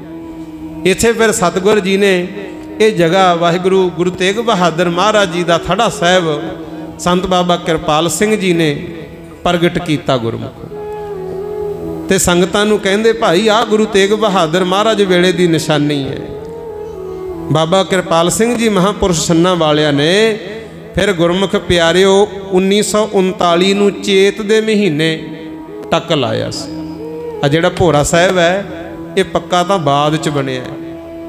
ਪਹਿਲਾਂ ਬਜ਼ੁਰਗਾਂ ਨੂੰ ਪਤਾ ਕੱਚੀਆਂ ਇੱਟਾਂ ਹੁੰਦੀਆਂ, ਡਲਿਆਂ ਦੇ ਘਰ ਕੰਧਾਂ ਬਣਾਉਂਦੇ ਗੁਰਮੁਖ। ਸੰਤ ਮਹਾਂਪੁਰਖ ਆਏ ਨੇ, ਜੀ ਆਇਆਂ ਨੂੰ ਕੋਟਾਨ ਕੋਟਵਾਰ ਧੰਨਵਾਦ ਜੀ। ਸੋ ਉਦੋਂ ਗੁਰਮੁਖ ਪਿਆਰਿਓ 8x8 ਦਾ ਇੱਕ ਕਮਰਾ ਤਿਆਰ ਕੀਤਾ ਸੀ, ਜਿਹੜਾ ਹੁਣ ਭੋਰਾ ਸਾਹਿਬ ਦੇ ਰੂਪ 'ਚ ਬਾਅਦ 'ਚ ਇਹਨੂੰ ਪੱਕਾ ਕੀਤਾ ਗਿਆ। ਸੰਤ ਬਾਬਾ ਕਿਰਪਾਲ ਸਿੰਘ ਜੀ ਮਹਾਂਪੁਰਸ਼ਾਂ ਨੇ ਅਸਥਾਨ ਦੀ ਸੇਵਾ ਸ਼ੁਰੂ ਕਰਾਤੀ। ਸੰਗਤ ਬੜੇ ਚਾਅ ਨਾਲ ਸੇਵਾ ਕਰਿਆ ਕਰੇ। ਬਾਅਦ ਵਿੱਚ ਦਰਬਾਰ ਸਾਹਿਬ ਦੀ ਸੇਵਾ ਸ਼ੁਰੂ ਹੋ ਗਈ ਗੁਰਮੁਖੋ। ਭੋਰਾ ਸਾਹਿਬ ਦੀ ਛੱਤ ਪਾ ਕੇ ਦਰਬਾਰ ਸਾਹਿਬ ਦੀਆਂ ਕੰਧਾਂ ਦੀ ਚਣਾਈ ਹੋ ਰਹੀ ਸੀ ਤੇ ਸੰਤ ਬਾਬਾ ਕਿਰਪਾਲ ਸਿੰਘ ਜੀ ਕਹਿੰਦੇ ਭਾਈ ਅਸੀਂ ਆਲੇ ਦੁਆਲੇ ਪਿੰਡਾਂ ਵਿੱਚ ਜਾਣਾ ਹੈ, ਕਿਉਂਕਿ ਸੰਗਤ ਨੂੰ ਜੋੜਨਾ ਵੀ ਜ਼ਰੂਰੀ ਸੀ। ਇਹ ਅਸਥਾਨ ਤਾਂ ਹੀ ਸ਼ੋਭਦੇ ਹੈ ਜੇ ਗੁਰੂ ਔਰ ਗੁਰੂ ਕੀ ਸੰਗਤ ਹੋਵੇ। ਆਖੋ ਸਤਨਾਮ ਸ੍ਰੀ ਵਾਹਿਗੁਰੂ। ਮਹਾਂਪੁਰਸ਼ਾਂ ਨੇ ਉਸ ਵੇਲੇ ਆਰਾਮ ਨਗਰ, ਕੁੱਤੀਆਲ ਕਲਾਂ, ਬੁਰਜ, ਹੋਰ ਆਲੇ ਦੁਆਲੇ ਪਿੰਡਾਂ ਵਿੱਚ ਵੀ ਚਰਨ ਪਾਏ, ਸੰਗਤ ਨੂੰ ਜੋੜਿਆ ਗੁਰਮੁਖ ਪਿਆਰਿਓ। ਤੇ ਉਹਨਾਂ ਦਿਨਾਂ ਦੇ ਵਿੱਚ ਜਦੋਂ ਇਹ ਦਰਬਾਰ ਸਾਹਿਬ ਦੀ ਸੇਵਾ ਆ ਗਈ ਨਾ ਛੱਤ ਤੇ ਮਾਇਆ ਘੁੰਡ ਕੱਢ ਗਈ ਗੁਰਮੁਖ, ਭਾਵ ਮਾਇਆ ਘਟ ਗਈ। ਤੇ ਸੰਗਤਾਂ ਦੇ ਜਿਹੜੇ ਮੂਹਰੇ ਜ਼ਿੰਮੇਵਾਰ ਇਨਸਾਨ ਸੀ ਉਹਨਾਂ ਨੇ ਬੇਨਤੀ ਕੀਤੀ, ਮਹਾਂਪੁਰਸ਼ੋ ਹੁਣ ਮਾਇਆ ਦੀ ਕਮੀ ਪੈ ਗਈ, ਆਪਾਂ ਹੁਣ ਇੱਥੇ ਕੀ ਕਰੀਏ, ਛੱਤ ਦਾ ਕੰਮ ਹੀ ਨਾ ਵਿਚਾਲੇ ਰਹਿ ਜੇ। ਤੇ ਮਹਾਂਪੁਰਸ਼ ਕਹਿੰਦੇ ਭਾਈ ਗੁਰੂ ਕੀ ਸੰਗਤ ਹੈ ਵੱਡੀ, ਸੰਗਤ ਦਾ ਸਾਥ ਹੋਣਾ ਚਾਹੀਦਾ, ਕਿਸੇ ਚੀਜ਼ ਦੀ ਕਮੀ ਨਹੀਂ ਆਉਂਦੀ। ਆਖੋ ਸਤਨਾਮ ਸ੍ਰੀ ਵਾਹਿਗੁਰੂ। ਜਥੇਦਾਰ ਚੰਨਣ ਸਿੰਘ ਜਿਹੜੇ ਸੀ ਉਹਨਾਂ ਨੇ ਬੇਨਤੀ ਕੀਤੀ ਬਾਬਾ ਕਿਰਪਾਲ ਸਿੰਘ ਜੀ ਨੂੰ, ਕਹਿੰਦੇ ਜੀ ਮੇਰੀ ਮਾਤਾ ਬਿਮਾਰ ਹੈ ਬਹੁਤ, ਉਹਦਾ ਜੀ ਤਾਂ ਕਰਦਾ ਸੇਵਾ ਕਰਾਂ ਪਰ ਸਰੀਰ ਸਾਥ ਨਹੀਂ ਦਿੰਦਾ। ਸੰਤ ਬਾਬਾ ਕਿਰਪਾਲ ਸਿੰਘ ਜੀ ਕਹਿੰਦੇ ਚੰਨਣ ਸਿਆਂ ਮਾਤਾ ਨੂੰ ਸੁਬਾਹ ਲੈ ਕੇ ਆਇਓ। ਅਗਲੇ ਦਿਨ 5-4 ਭਾਈ ਹੋਰ ਨਾਲ ਲੱਗੇ, ਮੰਜੇ ਸਮੇਤ ਹੀ ਮਾਤਾ ਨੂੰ ਲੈ ਜਾਂਦਾ।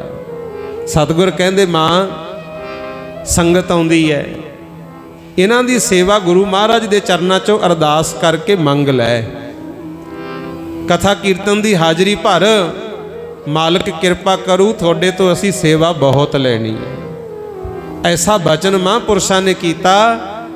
ਕਹਿੰਦੇ ਮਾਤਾ ਤਾਂ ਦੂਜੇ ਦਿਨ ਨੂੰ ਆ ਕੇ ਉੱਠ ਕੇ ਸੇਵਾ 'ਚ ਲੱਗੀ। ਆਖੋ ਸਤਨਾਮ ਸ੍ਰੀ ਵਾਹਿਗੁਰੂ। ਗੁਰਮੁਖ ਪਿਆਰਿਓ 3 ਮਹੀਨੇ ਫਿਰ ਸੰਤ ਬਾਬਾ ਕਿਰਪਾਲ ਸਿੰਘ ਜੀ ਮਹਾਂਪੁਰਸ਼ ਇੱਥੇ ਰਹੇ। 3 ਮਹੀਨੇ ਰਹਿ ਕੇ ਸੇਵਾ ਕਰਾਈ। ਇੱਕ ਮਾਈ ਦਾ ਬੱਚਾ ਬਿਮਾਰ ਸੀ ਬਹੁਤ। ਮਹਾਂਪੁਰਸ਼ ਕਹਿੰਦੇ ਭਾਈ ਸੇਵਾ ਕਰਿਆ ਕਰ। ਕਹਿੰਦੀ ਜੀ ਘਰੇ ਨਹੀਂ ਸਰਦਾ, ਬੱਚਾ ਬਿਮਾਰ ਹੈ, ਬੁਖਾਰ ਹੀ ਨਹੀਂ ਖਹਿੜਾ ਛੱਡਦਾ। ਬਾਬਾ ਜੀ ਕਹਿੰਦੇ ਨਾਲ ਲੈ ਕੇ ਆਇਓ। ਉਦੋਂ ਨਾ ਕੱਚਾ ਟੋਆ ਪੱਟ ਕੇ ਆਲੇ ਦੁਆਲੇ ਪੋਚਾ ਲਾ ਕੇ ਰੋਕ ਕੇ ਪਾਣੀ ਇਦਾਂ ਜਮ੍ਹਾਂ ਕੀਤਾ ਹੁੰਦਾ ਸੀ। ਹੁਣ ਤਾਂ ਪੱਕੇ ਸਰੋਵਰ ਬਣੇ ਹੋਏ, ਕਿਉਂ ਪਾਣੀ ਦੀ ਕਮੀ ਹੁੰਦੀ ਸੀ, ਨੇੜੇ ਨੇੜੇ ਹੁੰਦਾ ਨਹੀਂ ਸੀ ਪਾਣੀ। ਤੇ ਮਹਾਂਪੁਰਸ਼ ਕਹਿੰਦੇ ਮਾਤਾ ਜਿਹੜੇ ਬੱਚੇ ਨੂੰ ਬੁਖਾਰ ਚੜਿਆ ਆ ਸੇਵਾ ਵਾਸਤੇ ਜਲ ਇਕੱਤਰ ਕੀਤਾ ਹੋਇਆ, ਇਹ 'ਚ ਕਰਾ ਇਸ਼ਨਾਨ। ਮਾਈ ਕਹਿੰਦੀ ਇਹਨੂੰ ਤਾਂ ਬੁਖਾਰ ਹੈ, ਠੰਡੇ ਜਲ ਨਾਲ ਇਸ਼ਨਾਨ ਕਰਾਈਏ। ਮਹਾਂਪੁਰਖ ਕਹਿੰਦੇ ਹਾਂ। ਉਹਨੇ ਬਚਨ ਮੰਨ ਕੇ ਗੁਰਮੁਖ ਪਿਆਰਿਓ ਇਸ਼ਨਾਨ ਕਰਾਤਾ ਤੇ ਨਾਲ ਦੀ ਨਾਲ ਬੱਚੇ ਦਾ ਬੁਖਾਰ ਲੈ ਗਿਆ। ਆਖੋ ਸਤਨਾਮ ਸ੍ਰੀ ਵਾਹਿਗੁਰੂ। ਉਹ ਮਾਤਾ ਨੂੰ ਫਿਰ ਬੜਾ ਚਾਅ ਚੜਿਆ। ਮਾਂ ਦਾ ਨਾਂ ਇਤਿਹਾਸ ਵਿੱਚ ਭੋਲੀ ਦੱਸਿਆ। ਜਦੋਂ ਬੱਚਾ ਹੋ ਗਿਆ ਨਾ ਠੀਕ, ਵੱਧ ਚੜ ਕੇ ਸੇਵਾ ਕਰਿਆ ਕਰੇ। ਤੇ ਇੱਕ ਦਿਨ ਪਿੰਡ ਦੇ ਵਿੱਚ ਤੁਰੀ ਜਾਂਦੀ ਹੈ, ਮੂਹਰੋਂ ਪਿੰਡ ਦਾ ਬਜ਼ੁਰਗ ਰਤਨ ਸਿਉ, ਜਿਹੜਾ ਨੇਤਰਾਂ ਤੋਂ ਹੀਣਾ ਸੀ, ਦਿਖਦਾ ਨਹੀਂ ਸੀ ਅੱਖਾਂ ਤੋਂ, ਉਹ ਕਿਤੇ ਤੁਰਿਆ ਆਉਂਦਾ ਸੀ। ਪੈੜ ਚਾਲ ਸੁਣ ਕੇ ਕਹਿੰਦਾ, ਭਾਈ ਕੌਣ ਹੈ? ਕਹਿੰਦੀ, ਬਜ਼ੁਰਗੋ ਮੈਂ ਆ ਭੋਲੀ। ਕਹਿੰਦਾ, ਅੱਛਾ ਭੋਲੀ, ਬੜੀ ਤੇਜ਼ ਚੱਲ ਰਹੀ ਹੈ, ਕਿੱਧਰੋਂ ਆਈ ਹੈ? ਕਹਿੰਦੀ, ਇੱਥੇ ਸੰਤ ਬਾਬਾ ਕਿਰਪਾਲ ਸਿੰਘ ਜੀ ਆਏ ਹੋਏ ਨੇ, ਉਹ ਗੁਰੂ ਤੇਗ ਬਹਾਦਰ ਮਹਾਰਾਜ ਜੀ ਦੇ ਅਸਥਾਨ ਦੀ ਕਰਾ ਰਹੇ ਨੇ ਸੇਵਾ। ਮੈਂ ਉਹਨਾਂ ਦੇ ਦਰਸ਼ਨ ਕਰਕੇ ਸੇਵਾ ਕਰਕੇ ਆਈ ਹਾਂ। ਬਾਹਲੀ ਕਰਨੀ ਵਾਲੇ ਮਹਾਂਪੁਰਸ਼ ਹੈ। ਮੇਰੇ ਬੱਚੇ ਦਾ ਬੁਖਾਰ ਠੀਕ ਨਹੀਂ ਸੀ ਹੁੰਦਾ, ਉਹਨਾਂ ਦੇ ਬਚਨਾਂ ਨਾਲ ਠੀਕ ਹੋ ਗਿਆ। ਜਿਹੜਾ ਵੀ ਜਾਂਦਾ ਮਨ ਦੀਆਂ ਮੁਰਾਦਾਂ ਪੂਰਨ ਹੁੰਦੀਆਂ। ਤੇ ਉਹ ਨੇਤਰਹੀਣਾ ਬਜ਼ੁਰਗ ਰਤਨ ਸਿੰਘ ਕਹਿੰਦਾ, ਫਿਰ ਮੈਂ ਵੀ ਨਾ ਚੱਲਿਆ ਜਾਵਾਂ, ਮੈਂ ਵੀ ਜਾਵਾਂ, ਮਹਾਂਪੁਰਸ਼ਾਂ ਦੇ ਬਚਨਾਂ ਨਾਲ ਕੀ ਆ, ਮੇਰਾ ਭਲਾ ਹੋ ਜੇ। ਜਥੇਦਾਰ ਬਾਬਾ ਰਤਨ ਸਿੰਘ ਜੀ ਆ ਗਏ, ਗੁਰਮੁਖੋ ਨੇਤਰਹੀਣ ਸਨ ਜਿਹੜੇ, ਆ ਕੇ ਸੰਗਤ ਵਿੱਚ ਬੈਠੇ। ਤੇ ਇਧਰੋਂ ਸੰਤ ਬਾਬਾ ਕਿਰਪਾਲ ਸਿੰਘ ਜੀ ਮਹਾਂਪੁਰਸ਼ ਬਚਨ ਉੱਚੀ ਉੱਚੀ ਪੜ੍ਹਦੇ ਸੀ। ਸੰਗਤ ਨੂੰ ਕਹਿੰਦੇ, ਭਾਈ ਤੁਸੀਂ ਵੀ ਬੋਲੋ, ਸਾਚੇ ਸਾਹਿਬਾ ਕਿਆ ਨਹੀਂ ਕਰ ਤੇਰਾ, ਸਾਚੇ ਸਾਹਿਬਾ ਕਿਆ ਨਹੀਂ ਕਰ ਤੇਰਾ, ਸਾਹਿਬਾ ਕਿਆ ਨਹੀਂ ਕਰ ਤੇਰਾ, ਸਾਚੇ ਸਾਹਿਬਾ ਕਿਆ ਨਹੀਂ ਕਰ ਤੇਰਾ, ਸਾਚੇ ਸਾਹਿਬਾ ਕਿਆ ਨਹੀਂ ਕਰ ਤੇਰਾ, ਸਾਚੇ ਸਾਹਿਬਾ ਕਿਆ ਨਹੀਂ ਕਰ ਤੇਰਾ, ਸਾਚੇ ਸਾਹਿਬਾ ਕਿਆ ਨਹੀਂ ਕਰ ਤੇਰਾ, ਸਾਚੇ ਸਾਹਿਬਾ ਕਿਆ ਨਹੀਂ ਕਰ ਤੇਰਾ, ਸਾਚੇ ਸਾਹਿਬਾ ਕਿਆ ਨਹੀਂ ਕਰ ਤੇਰਾ, ਸਾਚੇ ਸਾਹਿਬਾ ਕਿਆ ਨਹੀਂ ਕਰ ਤੇਰਾ, ਸਾਚੇ ਸਾਹਿਬਾ ਕਿਆ ਨਹੀਂ ਕਰ ਤੇਰਾ, ਸਾਚੇ ਸਾਹਿਬਾ ਕਿਆ ਨਹੀਂ ਕਰ ਤੇਰਾ। ਇਸ ਤਰ੍ਹਾਂ ਦਾ ਬਚਨ ਪੜ੍ਹਦੇ ਸੀ। ਸਾਚੇ ਸਾਹਿਬਾ ਕਿਆ ਨਾਹੀ ਘਰ ਤੇਰਾ, ਘਰ ਤਾਂ ਤੇਰਾ ਸਭ ਕਿਛ ਹੈ, ਜਿਸ ਦੇਹ ਸੋ ਪਾਵੇ। ਜਦੋਂ ਆ ਬਚਨ ਸੁਣਿਆ ਤੇ ਨੇਤਰਹੀਣੇ ਬਜ਼ੁਰਗ ਰਤਨ ਸਿਉ ਨੇ ਤਾਂ ਸੰਗਤ ਵਿੱਚ ਹੀ ਬੇਨਤੀ ਕਰ ਲਈ, ਮਹਾਂਪੁਰਸ਼ੋ ਜੇ ਮੇਰੀਆਂ ਅੱਖਾਂ ਠੀਕ ਹੋ ਜਾਣ, ਮੈਂ ਤਾਂ ਰਹਿੰਦੀ ਜ਼ਿੰਦਗੀ ਸੇਵਾ 'ਚ ਹੀ ਲਾ ਦਿਆਂਗਾ। ਜਦੋਂ ਆਹ ਬਚਨ ਕਿਹਾ, ਮਹਾਂਪੁਰਸ਼ਾਂ ਨੇ ਫਿਰ ਬਚਨ ਪੜ੍ਹਿਆ, ਨੇਤਰ ਪ੍ਰਗਾਸ ਕੀਆ ਗੁਰਦੇਵ, ਸ਼ਬਦ ਪੜ੍ਹਿਆ, ਸੰਗਤ ਵਿੱਚ ਕੀਤੀ ਅਰਦਾਸ, ਦੇਖ ਕਰਵਾ ਕੇ ਕਹਿੰਦੇ ਉਹ ਰਤਨ ਸਿਉਂ ਦੀ ਨੇਤਰ ਠੀਕ ਹੋ ਗਏ, ਦਿਸਣ ਲੱਗ ਗਿਆ। ਆਖੋ ਸਤਿ ਸ੍ਰੀ ਅਕਾਲ। ਇੰਨੇ ਨੂੰ ਕੰਮ ਆ ਗਿਆ ਸੀ ਛੱਤ ਤੇ, ਮਾਇਆ ਦੀ ਪੈ ਗਈ ਕਮੀ ਗੁਰਮੁਖੋ। ਤੇ ਉਦੋਂ ਤੁਹਾਨੂੰ ਪਤਾ ਹੀ ਹੈ, ਕਣਕਾਂ ਵੀ ਘੱਟ ਹੀ ਹੁੰਦੀਆਂ ਸੀ, ਫਸਲਾਂ ਵੀ ਘੱਟ ਹੀ ਹੁੰਦੀਆਂ ਸੀ, ਕੰਮ ਧੰਦੇ ਹੁਣ ਵਰਗੇ ਨਹੀਂ ਸੀ ਗੁਰਮੁਖੋ। ਹੁਣ ਤਾਂ ਮਹਾਰਾਜ ਦੀ ਇੰਨੀ ਕਿਰਪਾ ਹੈ, ਕੱਲਾ ਕੱਲਾ ਸਿੱਖ ਚਾਹੁੰਦਾ ਵੀ ਮੈਂ ਗੁਰੂ ਘਰ ਦੀ ਸੇਵਾ ਕੱਲਾ ਹੀ ਕਰ ਦਿਆਂ ਗੁਰਮੁਖੋ। ਪਰ ਤੁਹਾਨੂੰ ਪਤਾ ਹੈ, ਮਹਾਂਪੁਰਸ਼ ਬੈਠੇ ਹੈ, ਜਿਹੜੀਆਂ ਸੇਵਾ ਵਾਲੀਆਂ ਰੂਹਾਂ ਆਪਣੇ ਚਾਹੀਆਂ ਹੋਈਆਂ। ਕਈ ਤਾਂ ਦੂਜੇ ਪਾਸੇ ਹੁੰਦੇ ਆ ਵੀ ਬੋਰੀਆਂ ਚੱਕੀ ਫਿਰਦੇ ਆ ਜੀ, ਇਹਨਾਂ ਨੂੰ ਕਣਕ ਨਾ ਪਾਓ, ਮਾਇਆ ਨਾ ਦਿਓ, ਇਹ ਅਸੀਂ ਚਾਅ ਨੂੰ ਨਹੀਂ ਫਿਰਦੇ ਗੁਰਮੁਖੋ। ਇਹ ਗੁਰੂ ਘਰਾਂ ਦੀ ਸੇਵਾ, ਗੁਰੂ ਕੇ ਲੰਗਰਾਂ ਦੀ ਸੇਵਾ। ਗੁਰੂ ਅਮਰਦਾਸ ਜੀ ਨੇ ਬਚਨ ਕੀਤਾ ਸੀ, ਇਹ ਦਸਾਂ ਨੋਹਾਂ ਦੀ ਨੇਕ ਕਮਾਈ ਕਰਨ ਵਾਲੇ ਸਿੱਖ ਜਦੋਂ ਤਿਲ ਫੁੱਲ ਸ਼ਰਧਾ ਨਾਲ ਦੇਣਗੇ ਤਾਂ ਚੱਲੂਗੀ। ਨਹੀਂ ਤਾਂ ਅਕਬਰ ਜ਼ਮੀਨ ਦੇਣੀ ਲੱਗਿਆ ਸੀ, ਕਹਿੰਦਾ ਮੈਂ ਇਕੱਲਾ ਹੀ ਕਰਾ ਦੂੰ। ਮਹਾਰਾਜ ਕਹਿੰਦੇ ਤੇਰੀ ਜ਼ਮੀਨ ਨਹੀਂ ਲੈਣੀ, ਇਹ ਲੰਗਰਾਂ ਨੂੰ ਮੈਂ ਜਗੀਰਦਾਰਾਂ ਦੇ ਵੱਸ ਨਹੀਂ ਪਾਉਣਾ।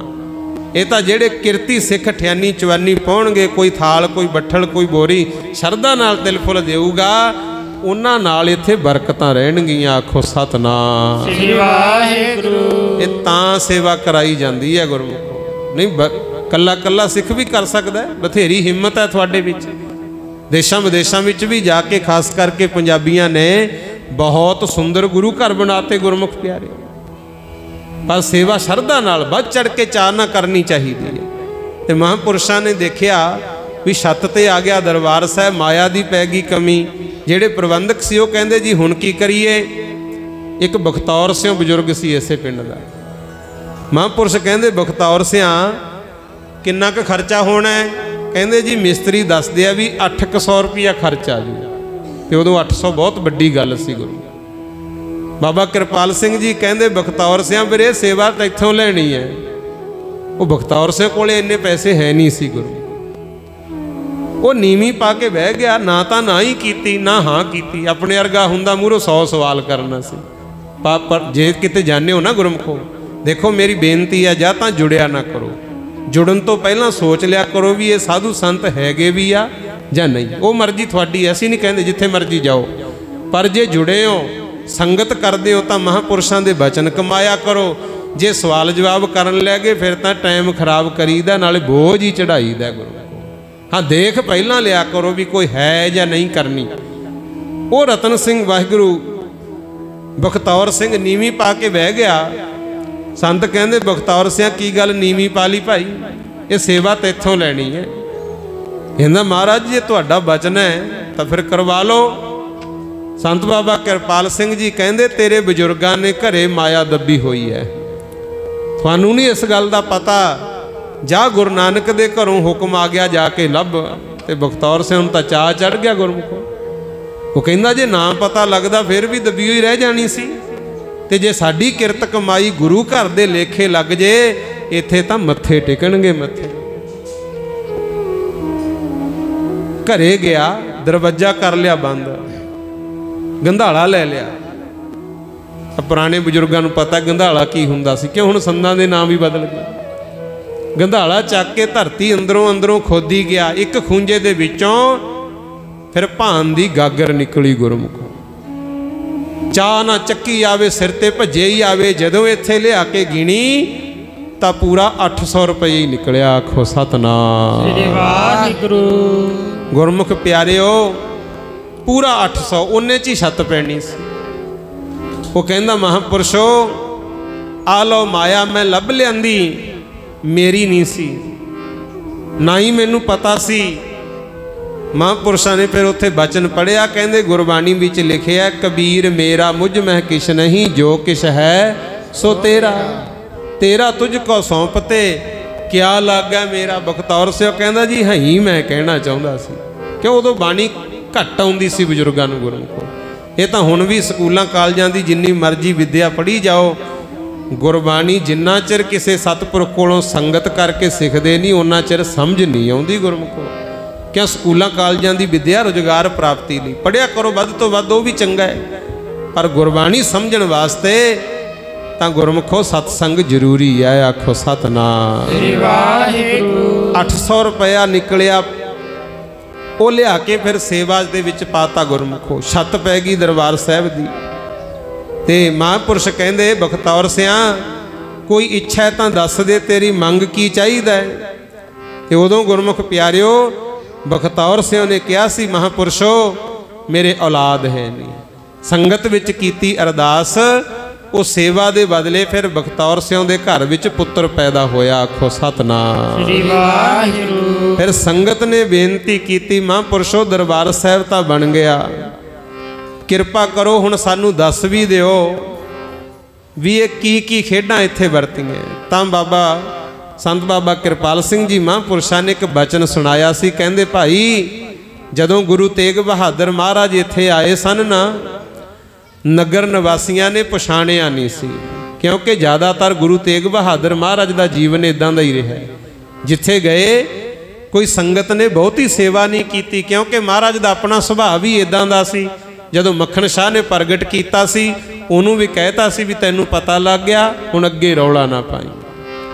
ਜਿੱਥੇ ਵੀ ਮਹਾਰਾਜ ਗਏ, ਇੱਥੇ ਵੀ ਆਏ ਤਾਂ ਬਾਬਾ ਕਿਰਪਾਲ ਸਿੰਘ ਜੀ ਨੇ ਫਿਰ ਸੰਗਤਾਂ ਨੂੰ ਦੱਸਿਆ। ਕਹਿੰਦੇ ਭਾਈ ਜਦੋਂ ਗੁਰੂ ਤੇਗ ਬਹਾਦਰ ਪਾਤਸ਼ਾਹ ਇੱਥੇ ਆਏ, ਸੰਗਤ ਨੂੰ ਪਤਾ ਨਾ ਲੱਗਾ ਤੇ ਨਾ ਹੀ ਗੁਰਸਿੱਖਾਂ ਨੇ ਦੱਸਿਆ। 3 ਦਿਨ ਗੁਰੂ ਤੇਗ ਬਹਾਦਰ ਇੱਥੇ ਰਹੇ ਨੇ, ਆ ਜਿੱਥੇ ਹੁਣ ਆਪਾਂ ਬੈਠੇ ਆ ਗੁਰੂ। 3 ਦਿਨ ਸਤਿਗੁਰ ਰਹੇ, ਕਥਾ ਕੀਰਤਨ ਹੋਇਆ, ਬਾਣੀ ਦਾ ਪ੍ਰਵਾਹ ਚੱਲਿਆ, ਪਰ ਨਗਰ ਦਾ ਕੋਈ ਵੀ ਨਾ ਆਇਆ ਸੇਵਾ ਕਰਨ। ਤੇ ਤੀਜੇ ਦਿਨ ਜਦੋਂ ਸਤਿਗੁਰ ਤੁਰਨ ਲੱਗੇ, ਇੱਕ ਮਾਤਾ ਨੂੰ ਪਤਾ ਲੱਗ ਗਿਆ। ਮਾਤਾ ਨੂੰ ਜਦੋਂ ਲੱਗਿਆ ਪਤਾ, ਉਹ ਆਈ ਭੱਜ ਕੇ ਤੇ ਦੁੱਧ ਦਾ ਗੁਰਮੁਖ ਪਿਆਰਿਓ ਛੰਨਾ ਭਰ ਕੇ ਲਈ ਆਵੇ। ਛੰਨਾ ਭਰ ਕੇ ਦੁੱਧ ਦਾ ਲਿਆਈ, ਕਹਿੰਦੀ ਮਹਾਂਪੁਰਸ਼ੋ 3 ਦਿਨ ਹੋ ਗਏ ਮੈਂ ਖੇਤ ਬੰਨੇ ਘਰ ਵਾਲੇ ਤੇ ਬਾਕੀ ਬੰਦਿਆਂ ਦੀ ਰੋਟੀ ਲੈ ਕੇ ਜਾਂਦੀ ਰਹੀ, ਸੰਗਤ ਹੀ ਨਹੀਂ ਸੀ ਆਈ। ਪਰ ਅੱਜ ਮੇਰੇ ਮਨ ਨੇ ਹੌਸਲਾ ਕੀਤਾ ਵੀ ਸੰਗਤ ਆਈ, ਮਹਾਂਪੁਰਸ਼ ਆਏ ਤਾਂ ਜਾ ਰਹੇ ਨੇ, ਦੁੱਧ ਹੀ ਛਕਾ ਦਈਏ। ਨਾਲ ਜਿਹੜੇ ਗੁਰਸਿੱਖ ਸੀ ਉਹ ਕਹਿੰਦੇ ਮਾਤਾ ਸੰਤ ਮਹਾਂਪੁਰਖ ਕਰਕੇ ਨਾ ਜਾਣੀ, ਇਹ 9ਵੇਂ ਪਾਤਸ਼ਾਹ ਗੁਰੂ ਤੇਗ ਬਹਾਦਰ ਮਹਾਰਾਜ ਹੈ। ਤੇਗ ਬਹਾਦਰ ਸਿਮਰਿਆ ਘਰ 9 ਨਿਧ ਆਵੈ ਧਾਏ, ਸਭ ਥਾਈ ਹੋਏ ਸਹਾਏ, ਸਭ ਥਾਈ ਹੋਏ ਸਹਾਏ, ਥਾਈ ਹੋਏ ਸਹਾਏ, ਸਭ ਥਾਈ ਹੋਏ ਸਹਾਏ, ਸਭ ਥਾਈ ਹੋਏ ਸਹਾਏ, ਸਭ ਥਾਈ ਹੋਏ ਸਹਾਏ, ਸਭ ਥਾਈ ਹੋਏ ਸਹਾਏ, ਸਭ ਥਾਈ ਹੋਏ ਸਹਾਏ, ਸਭ ਥਾਈ ਹੋਏ ਸਹਾਏ, ਸਭ ਥਾਈ ਹੋਏ ਸਹਾਏ, ਸਭ ਥਾਈ ਹੋਏ ਸਹਾਏ, ਸਭ ਥਾਈ ਹੋਏ ਸਹਾਏ। ਗੁਰੂ ਤੇਗ ਬਹਾਦਰ ਸਿਮਰਿਐ, ਤੇਗ ਬਹਾਦਰ ਸਿਮਰਿਐ, ਤੇਗ ਬਹਾਦਰ ਸਿਮਰਿਐ, ਗੁਰੂ ਤੇਗ ਬਹਾਦਰ ਸਿਮਰਿਐ, ਗੁਰੂ ਤੇਗ ਬਹਾਦਰ ਸਿਮਰਿਐ, ਗੁਰੂ ਤੇਗ ਬਹਾਦਰ ਸਿਮਰਿਐ। ਘਰ 9 ਨਿਧ ਆਵੈ ਧਾਏ, 9 ਨਿਧ ਆਵੈ ਧਾਏ, ਹਰਿ ਨਾਮ ਨਿਤ ਆਵੈ ਧਾਏ, ਹਰਿ ਨਾਮ ਨਿਤ ਆਵੈ ਧਾਏ, ਹਰਿ ਨਾਮ ਨਿਤ ਆਵੈ ਧਾਏ, ਹਰਿ ਨਾਮ ਨਿਤ ਆਵੈ ਧਾਏ। ਸਭ ਥਾਈ ਹੋਏ ਸਹਾਏ, ਸਭ ਥਾਈ ਹੋਏ ਸਹਾਏ, ਥਾਈ ਹੋਏ ਸਹਾਏ, ਸਭ ਥਾਈ ਹੋਏ ਸਹਾਏ, ਸਭ ਥਾਈ ਹੋਏ ਸਹਾਏ, ਸਭ ਥਾਈ ਹੋਏ ਸਹਾਏ, ਸਭ ਥਾਈ ਹੋਏ ਸਹਾਏ, ਸਭ ਥਾਈ ਹੋਏ ਸਹਾਏ, ਸਭ ਥਾਈ ਹੋਏ ਸਹਾਏ, ਸਭ ਥਾਈ ਹੋਏ ਸਹਾਏ, ਸਭ ਥਾਈ ਹੋਏ ਸਹਾਏ, ਸਭ ਥਾਈ ਹੋਏ ਸਹਾਏ। ਮਾਤਾ ਨੇ ਫਿਰ ਗੁਰਮੁਖ ਪਿਆਰਿਓ ਦੁੱਧ ਛਕਾਇਆ। ਇਹ ਮਹਾਂਪੁਰਸ਼ ਕਥਾ ਸੁਣਾਉਂਦੇ ਸੀ ਗੁਰੂ ਤੇਗ ਬਹਾਦਰ ਦੇ ਆਉਣ ਵੇਲੇ ਦੀ। ਕਹਿੰਦੇ ਮਾਤਾ ਨੇ ਦੁੱਧ ਦਾ ਛੰਨਾ ਪਿਆਤਾ, ਛਕਾਤਾ। ਗੁਰੂ ਜੀ ਕਹਿੰਦੇ ਬੀਬਾ ਤੇਰੀ ਸੇਵਾ ਪ੍ਰਵਾਨ ਹੈ, ਕੁਛ ਮੰਗ ਲੈ। ਤੇ ਉਹ ਬੀਬੀ ਕਹਿੰਦੀ ਬਾਬਾ ਜੀ ਗੁਰੂ ਜੀ ਜੇ ਖੁਸ਼ ਹੋ, ਆ ਜਿਹੜੀ ਮੇਰੇ ਨਾਲ ਹੈ ਨਾ ਇਹ ਮੇਰੀ ਧੀ ਹੈ, ਲੜਕੀ ਸੀ ਇੱਕ ਮਾਤਾ ਦੇ, ਇਹਦੇ ਵੀਰ ਹੈ ਨਹੀਂ, ਇਹਦਾ ਵੀ ਜੀ ਕਰਦਾ ਮੈਂ ਵੀਰ ਖੜਾਵਾਂ। ਤੇ ਨਾਲੇ ਮਹਾਂਪੁਰਸ਼ੋ ਪੁੱਤਾਂ ਬਾਝ ਨਾ ਸੌਂਦੀਆਂ ਜੱਗ ਅੰਦਰ ਮਾਮਾ, ਮਾਮਾ ਬੱਚਿਆਂ ਨਾਲ ਹੀ ਹਨ ਠੰਡੀਆਂ ਛਾਵਾਂ। ਕਿਰਪਾ ਕਰੋ ਆ ਮੇਰੀ ਧੀ ਨੂੰ ਇੱਕ ਵੀਰ ਬਖਸ਼ ਦਿਓ, ਇਹਦੇ ਭਰਾ ਹੈ ਨਹੀਂ। ਗੁਰੂ ਤੇਗ ਬਹਾਦਰ ਮਹਾਰਾਜ ਕਹਿੰਦੇ ਕੌਣ ਕਹਿੰਦਾ, ਕੌਣ ਕਹਿੰਦਾ ਭਰਾ ਹੈ ਨਹੀਂ ਬੀਬਾ। ਆਇਆ ਸੂਰਾ, ਆਇਆ ਕਪੂਰਾ, ਆਇਆ ਹਮੀਰਾ, ਆਇਆ ਵੀਰਾ। ਆ ਬਚਨ ਕੀਤਾ, ਆਸ਼ੀਰਵਾਦ ਦੇਤਾ। ਇਤਿਹਾਸ ਪੜ੍ਹ ਕੇ ਦੇਖ ਲਿਓ, ਡਿੱਖ ਦੀ ਸੰਗਤ ਨੂੰ ਤਾਂ ਪਤਾ ਹੀ ਹੈ ਕਿਉਂਕਿ ਉਹ ਪਰਿਵਾਰ ਹੁਣ ਵੀ ਹੈਗੇ। ਫਿਰ ਮਾਈ ਦੇ 4 ਪੁੱਤ ਪੈਦਾ ਹੋਏ। ਆਖੋ ਸਤਨਾਮ ਸ੍ਰੀ ਵਾਹਿਗੁਰੂ। ਗੁਰੂ ਤੇਗ ਬਹਾਦਰ ਸਾਹਿਬ ਦੇ ਬਚਨਾਂ ਨਾਲ ਫਿਰ ਉਹਨਾਂ ਦੇ ਇਹੀ ਨਾਮ ਰੱਖੇ ਗਏ ਗੁਰਮੁਖ ਪਿਆਰੇ। ਇਸ ਤਰ੍ਹਾਂ ਮਹਾਰਾਜ ਮੋਢੀ ਗੱਡ ਗਏ ਤੇ ਨਾਲੇ ਕਹਿੰਦੇ ਬੀਬਾ ਤੈਂ ਨਿਉ ਜੜ ਰੱਖ ਲਈ। ਇਹ ਸੇਵਾ ਜਿਹੜੀ ਅੱਜ ਲਾਸਟ ਟਾਈਮ ਤੇ ਤੂੰ ਸਾਂਭ ਲਈ ਨਾ ਮੌਕੇ ਤੇ, ਇਹ ਸੇਵਾ ਹੁਣ ਜਿੰਨਾ ਚਿਰ ਸੰਸਾਰ ਰਹੂ ਚੱਲਦੀ ਰਹਿਣੀ ਹੈ ਪਿਆਰਿਓ। ਬੀਨਾਸ਼ ਨਹੀਂ ਹੁੰਦਾ ਕਿਸੇ ਚੀਜ਼ ਦਾ। ਜਿਨ੍ਹਾਂ ਦੇ ਗਲਤ ਵਿਚਾਰ ਹੈ ਉਹ ਵੀ ਕਈ ਫਿਰਦੇ ਹੋਣਗੇ, ਤੇ ਜਿਹੜੇ ਸੇਵਾ ਭਾਵਨਾ ਵਾਲੇ ਐ ਉਹਨਾਂ ਕਰਕੇ ਆ ਧਰਤੀ ਅਸਮਾਨ ਖੜਾ ਹੈ ਗੁਰਮੁਖੋ। ਨਹੀਂ ਤਾਂ ਜਿੰਨਾ ਅਨਰਥ ਇੱਥੇ ਹੋ ਰਿਹਾ, ਪਾਪ ਹੋ ਰਿਹਾ, ਨਾ ਧੀਆਂ ਸੁਰੱਖਿਅਤ। ਬਜ਼ੁਰਗ ਕਹਿੰਦੇ ਅਸੀਂ ਔਖੇ ਆ, ਕਿਸਾਨ ਕਹਿੰਦੇ ਅਸੀਂ ਔਖੇ ਆ। ਇੱਥੇ ਤਾਂ ਜੱਜ ਵਕੀਲ ਵੀ ਰੋਂਦੇ ਆ, ਕਹਿੰਦੇ ਸਾਥੋਂ ਵੀ ਸਹੀ ਫੈਸਲਾ ਨਹੀਂ ਕਰਨ ਦਿੱਤਾ ਜਾਂਦਾ। ਹੋਰਾਂ ਦੀ ਤਾਂ ਛੱਡੋ, ਗੁਰੂ ਗ੍ਰੰਥ ਸਾਹਿਬ ਨੂੰ ਵੀ ਨਹੀਂ ਬਖਸ਼ਿਆ। ਆਖੋ ਸਤਨਾਮ ਸ੍ਰੀ ਵਾਹਿਗੁਰੂ। ਆ ਤਾਂ ਹੀ ਨਾਮਰਾਦ ਬਿਮਾਰੀਆਂ ਇਹੋ ਜਿਹੀਆਂ ਪੈਦਾ ਹੋਈਆਂ ਗੁਰਮੁਖੋ ਜਿਨ੍ਹਾਂ ਦਾ ਇਲਾਜ ਹੀ ਕੋਈ ਨਹੀਂ। ਇਹ ਤਾਂ ਸ਼ੁਕਰ ਕਰਿਆ ਕਰੋ ਬਲਿਹਾਰੀ ਕੁਦਰਤ ਵਸਿਆ, ਤੇਰਾ ਅੰਤ ਨਾ ਜਾਈ ਲਿਖੇ। ਜਿਹੜੇ ਬਚੇ ਹੋਏ ਹੋ ਨਾ ਮਹਾਰਾਜ ਦੇ ਦੋਨੇ ਟਾਈਮ ਅਰਦਾਸ ਕਰਿਆ ਕਰੋ। ਗੁਰੂ ਮਹਾਰਾਜ ਦਾ ਜੋ ਜ਼ਿਕਰ ਚੱਲ ਰਿਹਾ ਹੈ, ਸੰਤ ਬਾਬਾ ਕਿਰਪਾਲ ਸਿੰਘ ਜੀ ਮਹਾਂਪੁਰਸ਼ ਦਰਬਾਰ ਸਾਹਿਬ ਦੀ ਪਹਿਲੀ ਵਾਰ ਸੇਵਾ ਉਹਨਾਂ ਨੇ ਕਰਵਾਈ ਸੀ ਤੇ ਨਿਮਾਣੀ ਦਾ ਸਮਾਂ ਅਖੰਡ ਪਾਠ ਸਾਹਿਬ ਪ੍ਰਕਾਸ਼ ਹੋਏ। ਦਰਬਾਰ ਸਾਹਿਬ ਦੀ ਸੇਵਾ ਹੋ ਗਈ ਸੀ ਮੁਕੰਮਲ। ਨਿਮਾਣੀ ਵਾਲੇ ਦਿਨ ਮਹਾਂਪੁਰਖ ਸੰਤ ਬਾਬਾ ਕਿਰਪਾਲ ਸਿੰਘ ਜੀ ਕਹਿੰਦੇ, ਸੰਗਤੇ ਹੁਣ ਭਾਈ ਅਸੀਂ ਅੱਗੇ ਵੀ ਜਾਣਾ ਹੈ, ਸਾਨੂੰ ਛੁੱਟੀਆਂ ਬਖਸ਼ੋ। ਸੰਗਤ ਦੇ ਚਰਨਾਂ ਵਿੱਚ ਇਹ ਬੇਨਤੀ ਕੀਤੀ। ਸੰਗਤ ਕਹਿੰਦੀ, ਮਹਾਂਪੁਰਖੋ ਹੁਕਮ ਤਾਂ ਤੁਹਾਡਾ ਚੱਲਣਾ ਹੈ। ਬਾਬਾ ਕਿਰਪਾਲ ਸਿੰਘ ਜੀ ਕਹਿੰਦੇ ਅਸੀਂ ਜਾਣਾ। ਇੱਥੋਂ ਫਿਰ ਸੰਗਤ ਤੋਂ ਪ੍ਰਵਾਨਗੀ ਲੈ ਕੇ ਜਦੋਂ ਲੱਗੇ ਤੁਰਨ, ਪਹੁੰਚੇ ਸੀ ਰਾਮਪੁਰੇ ਸਟੇਸ਼ਨ ਤੇ, ਘੋੜਿਆਂ ਤੇ ਚੜ੍ਹ ਕੇ ਰਾਮਪੁਰੇ ਗਏ। ਸੰਗਤ ਕਹਿੰਦੀ, ਮਹਾਂਪੁਰਸ਼ੋ ਫਿਰ ਕੋਈ ਸੇਵਾਦਾਰ ਤੁਹਾਡਾ ਕਿਹਦੀ ਡਿਊਟੀ ਲਾਈ ਹੈ ਜਿਹੜੇ ਇਸ ਸਥਾਨ ਦੀ ਸੇਵਾ ਕਰਵਾਵੇ? ਤੇ ਬਾਬਾ ਕਿਰਪਾਲ ਸਿੰਘ ਜੀ ਨੇ ਕਿਹਾ ਸੀ, ਜਿਵੇਂ ਪਹਿਲਾਂ ਬਚਨ ਤੁਸੀਂ ਸੁਣਿਆ ਬਾਬਾ ਜੀ ਤੋਂ, ਘੋੜੇ ਹਿਣਕਣਗੇ, ਲੰਗਰ ਚੱਲਣਗੇ, ਅਕਾਲੀ ਫੌਜ ਗੱਜੇਗੀ, ਸੰਗਤਾਂ ਆਉਣਗੀਆਂ।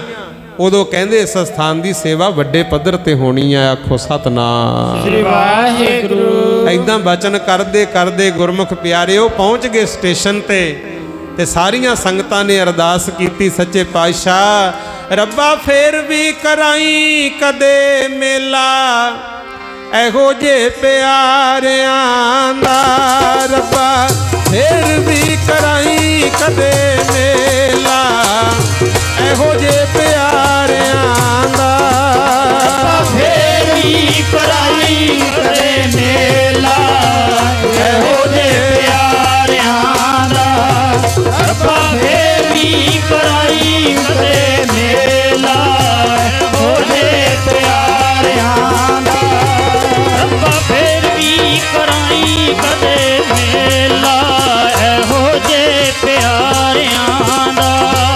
ਰੱਬਾ ਫੇਰ ਵੀ ਕਰਾਈ ਕਦੇ ਮੇਲਾ ਇਹੋ ਜੇ ਪਿਆਰਿਆਂ ਦਾ। ਰੱਬਾ ਫੇਰ ਵੀ ਕਰਾਈ ਕਦੇ ਮੇਲਾ ਇਹੋ ਜੇ ਪਿਆਰਿਆਂ ਦਾ। ਰੱਬਾ ਫੇਰ ਵੀ ਕਰਾਈ ਕਦੇ ਮੇਲਾ ਇਹੋ ਜੇ ਪਿਆਰਿਆਂ ਦਾ। ਰੱਬਾ ਫੇਰ ਵੀ ਕਰਾਈ ਕਦੇ ਮੇਲਾ ਇਹੋ ਜੇ ਪਿਆਰਿਆਂ ਦਾ। ਰੱਬਾ ਫੇਰ ਵੀ ਕਰਾਈ ਕਦੇ ਮੇਲਾ ਇਹੋ ਜੇ ਪਿਆਰਿਆਂ ਦਾ। ਇਸ ਤਰ੍ਹਾਂ ਬਾਬਾ ਕਿਰਪਾਲ ਸਿੰਘ ਜੀ ਤਾਂ ਚਲੇ ਗਏ। ਫਿਰ 60 ਸਾਲ ਸੰਗਤ ਨੇ ਸੇਵਾ ਸੰਭਾਲੀ ਐਸ ਗੁਰੂ ਘਰ ਦੀ। ਤੇ ਉਧਰੋਂ ਸੰਤ ਬਾਬਾ ਗੁਰਦਿਆਲ ਸਿੰਘ ਜੀ 21-22 ਗੁਰੂ ਘਰਾਂ ਦੀ ਸੇਵਾ ਕਰਵਾਉਂਦੇ ਆਏ ਹੋਏ ਸੀ ਗੁਰਮੁਖੋ ਕੀਰਤਨਪੁਰ ਸਾਹਿਬ। ਆ ਜਦੋਂ ਜਾਂਦੇ ਆ ਸਾਬੋ ਕੀ ਤਲਵੰਡੀ ਵੱਲ ਦਮਦਮਾ ਸਾਹਿਬ ਤਖਤ ਸਾਹਿਬ ਦੇ ਦਰਸ਼ਨ ਕਰਨ, ਰਸਤੇ 'ਚ ਆਉਂਦਾ ਹੈ ਸ਼੍ਰੀਮਾਨ ਸੰਤ ਬਾਬਾ ਅਜੀਤ ਸਿੰਘ ਜੀ ਮਹਾਂਪੁਰਸ਼ ਇੱਥੇ ਵੀ ਤੇ ਉਸ ਸਥਾਨ ਤੇ ਵੀ ਹੁਣ ਮੌਜੂਦਾ ਸੇਵਾ ਕਰਵਾ ਰਹੇ ਨੇ। ਪਹਿਲਾਂ ਬਾਬਾ ਗੁਰਦਿਆਲ ਸਿੰਘ ਜੀ ਉੱਥੇ ਸੇਵਾ ਕਰਵਾਉਂਦੇ ਹੁੰਦੇ। ਇੱਥੋਂ ਫਿਰ ਸੰਗਤ ਗਈ, ਜਾ ਕੇ ਬੇਨਤੀ ਕੀਤੀ। ਵੱਡਿਆਂ ਮਹਾਂਪੁਰਖਾਂ ਨੇ ਨਿਉ ਰੱਖੀ ਸੀ ਜੀ, ਹੁਣ ਦਰਬਾਰ ਸਾਹਿਬ ਦੀ ਹਾਲਤ ਖਸਤਾ ਹੋ ਗਈ। ਸੰਗਤ ਚਾਹੁੰਦੀ ਹੈ ਤੁਸੀਂ ਆਓ ਨਗਰ ਵਿੱਚ ਸੇਵਾ ਕਰਵਾਓ। ਤਾਂ ਫਿਰ ਸੰਤ ਬਾਬਾ ਗੁਰਦਿਆਲ ਸਿੰਘ ਜੀ ਮਹਾਂਪੁਰਸ਼ 1998 ਦੇ ਵਿੱਚ ਇੱਥੇ ਆਏ ਸੀ ਗੁਰੂ। ਜਦੋਂ ਮਹਾਂਪੁਰਸ਼ ਆਏ ਕਹਿੰਦੇ ਬੁਲਾਓ ਭਾਈ ਪਿੰਡ ਵਾਲੀ ਸੰਗਤ। ਤੇ ਜਦੋਂ ਪਿੰਡ ਵਾਲੇ ਇਕੱਠੇ ਹੋ ਕੇ ਆਏ ਨਾ, ਇਸ ਪਿੰਡ 'ਚ ਪਾਲਟੀਬਾਜ਼ੀ ਬਹੁਤ ਸੀ ਗੁਰੂ, ਧੜੇਬੰਦੀ, ਲੜਾਈ ਝਗੜੇ ਨਿੱਤ ਦੇ। ਆ ਤਾਂ ਗਏ, ਕੋਈ ਬੰਦੂਕਾਂ ਕੋਈ ਟੰਬੇ ਚੱਕੀ ਜਾਵੇ ਗੁਰੂ। ਤੇ ਮਹਾਂਪੁਰਸ਼ ਉਹਨਾਂ ਨੂੰ ਕਿਹੜਾ ਕਿਸੇ ਦਾ ਡਰ ਸੀ ਗੁਰੂ। ਆ ਕੇ ਕਹਿੰਦੇ ਭਾਈ ਸਾਨੂੰ ਤਾਂ ਬੁਲਾਇਆ ਤੁਸੀਂ ਸੇਵਾ ਵਾਸਤੇ, ਤੇ ਆ ਟੰਬੇ ਜੇ ਕੀ ਚੱਕੀ ਫਿਰਦੇ ਹੋ? ਬੰਦੂਕਾਂ ਨੂੰ ਟੰਬੇ ਹੀ ਦੱਸਿਆ। ਕਹਿੰਦੇ ਗੁਰੂ ਘਰ ਦੀ ਸੇਵਾ ਐ ਹਉਮੈ ਨਾਲ ਨਹੀਂ ਹੁੰਦੀ, ਇੱਥੇ ਤਾਂ ਆਪ ਗਵਾਈ ਐ ਤਾਂ ਸਹੁ ਪਾਈ ਐ। ਇਹ ਤਾਂ ਨਿਮਰਤਾ ਨਾਲ ਕਰਨੀ ਹੁੰਦੀ ਐ। ਸਾਨੂੰ ਸੇਵਾ ਵਾਸਤੇ ਸਾਧੇ ਹੋ ਤੇ ਆਪ ਦੇ ਵਿੱਚ ਇੰਨੀ ਫੁੱਟ ਪਾ ਛੱਡੀ ਐ। ਬੰਦੂਕਾਂ ਗੁਰੂ ਘਰ 'ਚ ਵੀ ਲਈ ਆਉਂਦੇ ਹੋ, ਛੱਡੋ ਖਹਿੜਾ। ਮਹਾਂਪੁਰਸ਼ਾਂ ਨੇ ਬਚਨ ਕੀਤਾ। ਫਿਰ ਪਾਲਟੀਬਾਜ਼ੀ ਸੀਗੀ ਬਹੁਤ, ਪਰ ਜਿੰਨੀਆਂ ਧਿਰਾਂ ਬਣੀਆਂ ਸੀ ਉਹਨਾਂ ਨੇ ਮੰਨ ਲਿਆ ਮਹਾਂਪੁਰਸ਼ਾਂ ਦਾ ਬਚਨ। ਚੰਗਾ ਹੀ ਮੰਨ ਲਿਆ। ਕਹਿੰਦੇ ਜੀ ਸੇਵਾ ਕਰਨੀ ਅਸੀਂ ਤੁਹਾਡੇ ਨਾਲ ਆ। ਤੇ ਮਹਾਂਪੁਰਸ਼ ਕਹਿੰਦੇ ਫਿਰ ਠੀਕ ਆ ਜਾਓ। ਛੱਡ ਕੇ ਬਾਦ ਵਿਵਾਦਾਂ ਨੂੰ ਆਓ ਰਲ ਕੇ ਸੇਵਾ ਕਰੀਏ। ਛੱਡ ਕੇ ਬਾਦ ਵਿਵਾਦਾਂ ਨੂੰ ਆਓ ਰਲ ਕੇ ਸੇਵਾ ਕਰੀਏ। ਛੱਡ ਕੇ ਬਾਦ ਵਿਵਾਦਾਂ ਨੂੰ ਆਓ ਰਲ ਕੇ ਸੇਵਾ ਕਰੀਏ। ਛੱਡ के वाद विवादां नूं आओ रल के सेवा करिए। छड्ड के वाद विवादां नूं आओ रल के सेवा करिए। छड्ड के वाद विवादां नूं आओ रल के सेवा करिए। छड्ड के सेवा करिए, आओ रल के सेवा करिए। रल के सेवा करिए, सारे रल के सेवा करिए। रल के सेवा करिए, सारे रल के सेवा करिए। रल के सेवा करिए, सारे रल के सेवा करिए। रल के सेवा करिए, सारे रल के सेवा करिए। रल के सेवा करिए, सारे रल के सेवा करिए। ਕਹਿੰਦੇ ਆਓ ਰਲ ਕੇ ਸੇਵਾ ਕਰੀਏ। ਫਿਰ ਨਗਰ ਵਿੱਚ ਪਈ ਹੋਈ ਫੁੱਟ ਨੂੰ ਸੰਤ ਬਾਬਾ ਕਿਰਪਾਲ ਸਿੰਘ ਜੀ ਨੇ ਆ ਕੇ ਦੂਰ ਕੀਤਾ। ਏਕਤਾ ਕਰਵਾਈ। ਤੇ ਵੱਡੀ ਗੱਲ ਇਹੀ ਹੁੰਦੀ ਹੈ ਗੁਰਮੁਖੋ, ਗੁਰੂ ਘਰ ਦਾ ਕੰਮ ਹੀ ਜੋੜਨਾ ਹੁੰਦਾ ਹੈ। ਸਾਧੂ ਨਹੀਂ ਕਹਿ ਸਕਦੇ ਉਹਨਾਂ ਨੂੰ ਜਿਹੜੇ ਤੋੜ ਦੇਣ ਜੁੜਿਆਂ ਨੂੰ। ਗੁਰੂ ਏਕਤਾ ਕਰਵਾਈ। ਫਿਰ ਆ ਜਿਹੜੇ ਦਰਬਾਰ ਸਾਹਿਬ ਦੇ ਆਪਾਂ ਹੁਣ ਦਰਸ਼ਨ ਕਰ ਰਹੇ ਆ ਨਾ, ਇਹ ਸੰਤ ਬਾਬਾ ਕਿਰਪਾਲ ਸਿੰਘ ਜੀ ਨੇ ਦੁਬਾਰੇ ਸੇਵਾ ਕਰਵਾਈ। ਹੇਠਾਂ ਤੋਂ ਭੋਰਾ ਸਾਹਿਬ ਤੋਂ ਲਾ ਕੇ ਸ਼ੁਰੂ ਕੀਤੀ। ਮੁਕੰਮਲ ਦਰਬਾਰ ਸਾਹਿਬ ਦੀ ਸੇਵਾ, ਸਰੋਵਰ ਦੀ ਸੇਵਾ, ਸੰਗਤ ਵੀ ਆਉਣ ਜਾਣ ਲੱਗੀ। ਫਿਰ ਕਿੰਨੇ ਕਮਰੇ ਬਣਵਾਏ ਗੁਰਮੁਖ ਪਿਆਰਿਓ। ਲਾ ਗੁੰਬਜ ਤੋਂ ਜਿੰਨੀ ਸੇਵਾ ਤੁਸੀਂ ਦੇਖਦੇ ਹੋ ਸੰਗਤਾਂ ਦੇ ਸਹਿਯੋਗ ਨਾਲ, ਫਿਰ ਬਾਬਾ ਗੁਰਦਿਆਲ ਸਿੰਘ ਜੀ ਨੇ ਸੇਵਾ ਕਰਵਾਈ। ਜਿੱਥੇ ਗੁਰੂ ਘਰ ਦੀ ਸੇਵਾ ਕਰਵਾਈ ਸੀ, ਨਾਲ ਲੰਗਰ ਵੀ ਤਿਆਰ ਕਰਵਾਏ, ਸਰੋਵਰ ਸਾਹਿਬ ਦੀ ਸੇਵਾ ਕਰਵਾਈ, ਤੇ ਸਮਾਜ ਦੇ ਇੱਕ ਭਲੇ ਵਾਸਤੇ ਸਕੂਲ ਵੱਲ ਵੀ ਧਿਆਨ ਦਿੱਤਾ ਗੁਰਮੁਖੋ। ਸਕੂਲ ਦੇ ਵਿੱਚ 7 ਕਮਰੇ 2 ਹਾਲ ਬਣਵਾ ਕੇ ਦਿੱਤੇ ਸੰਗਤ ਵਾਸਤੇ, ਵੀ ਬੱਚੇ ਇੱਥੇ ਪੜ੍ਹਨ ਤਾਂ ਕਿ ਭਲਾ ਹੋ ਸਕੇ।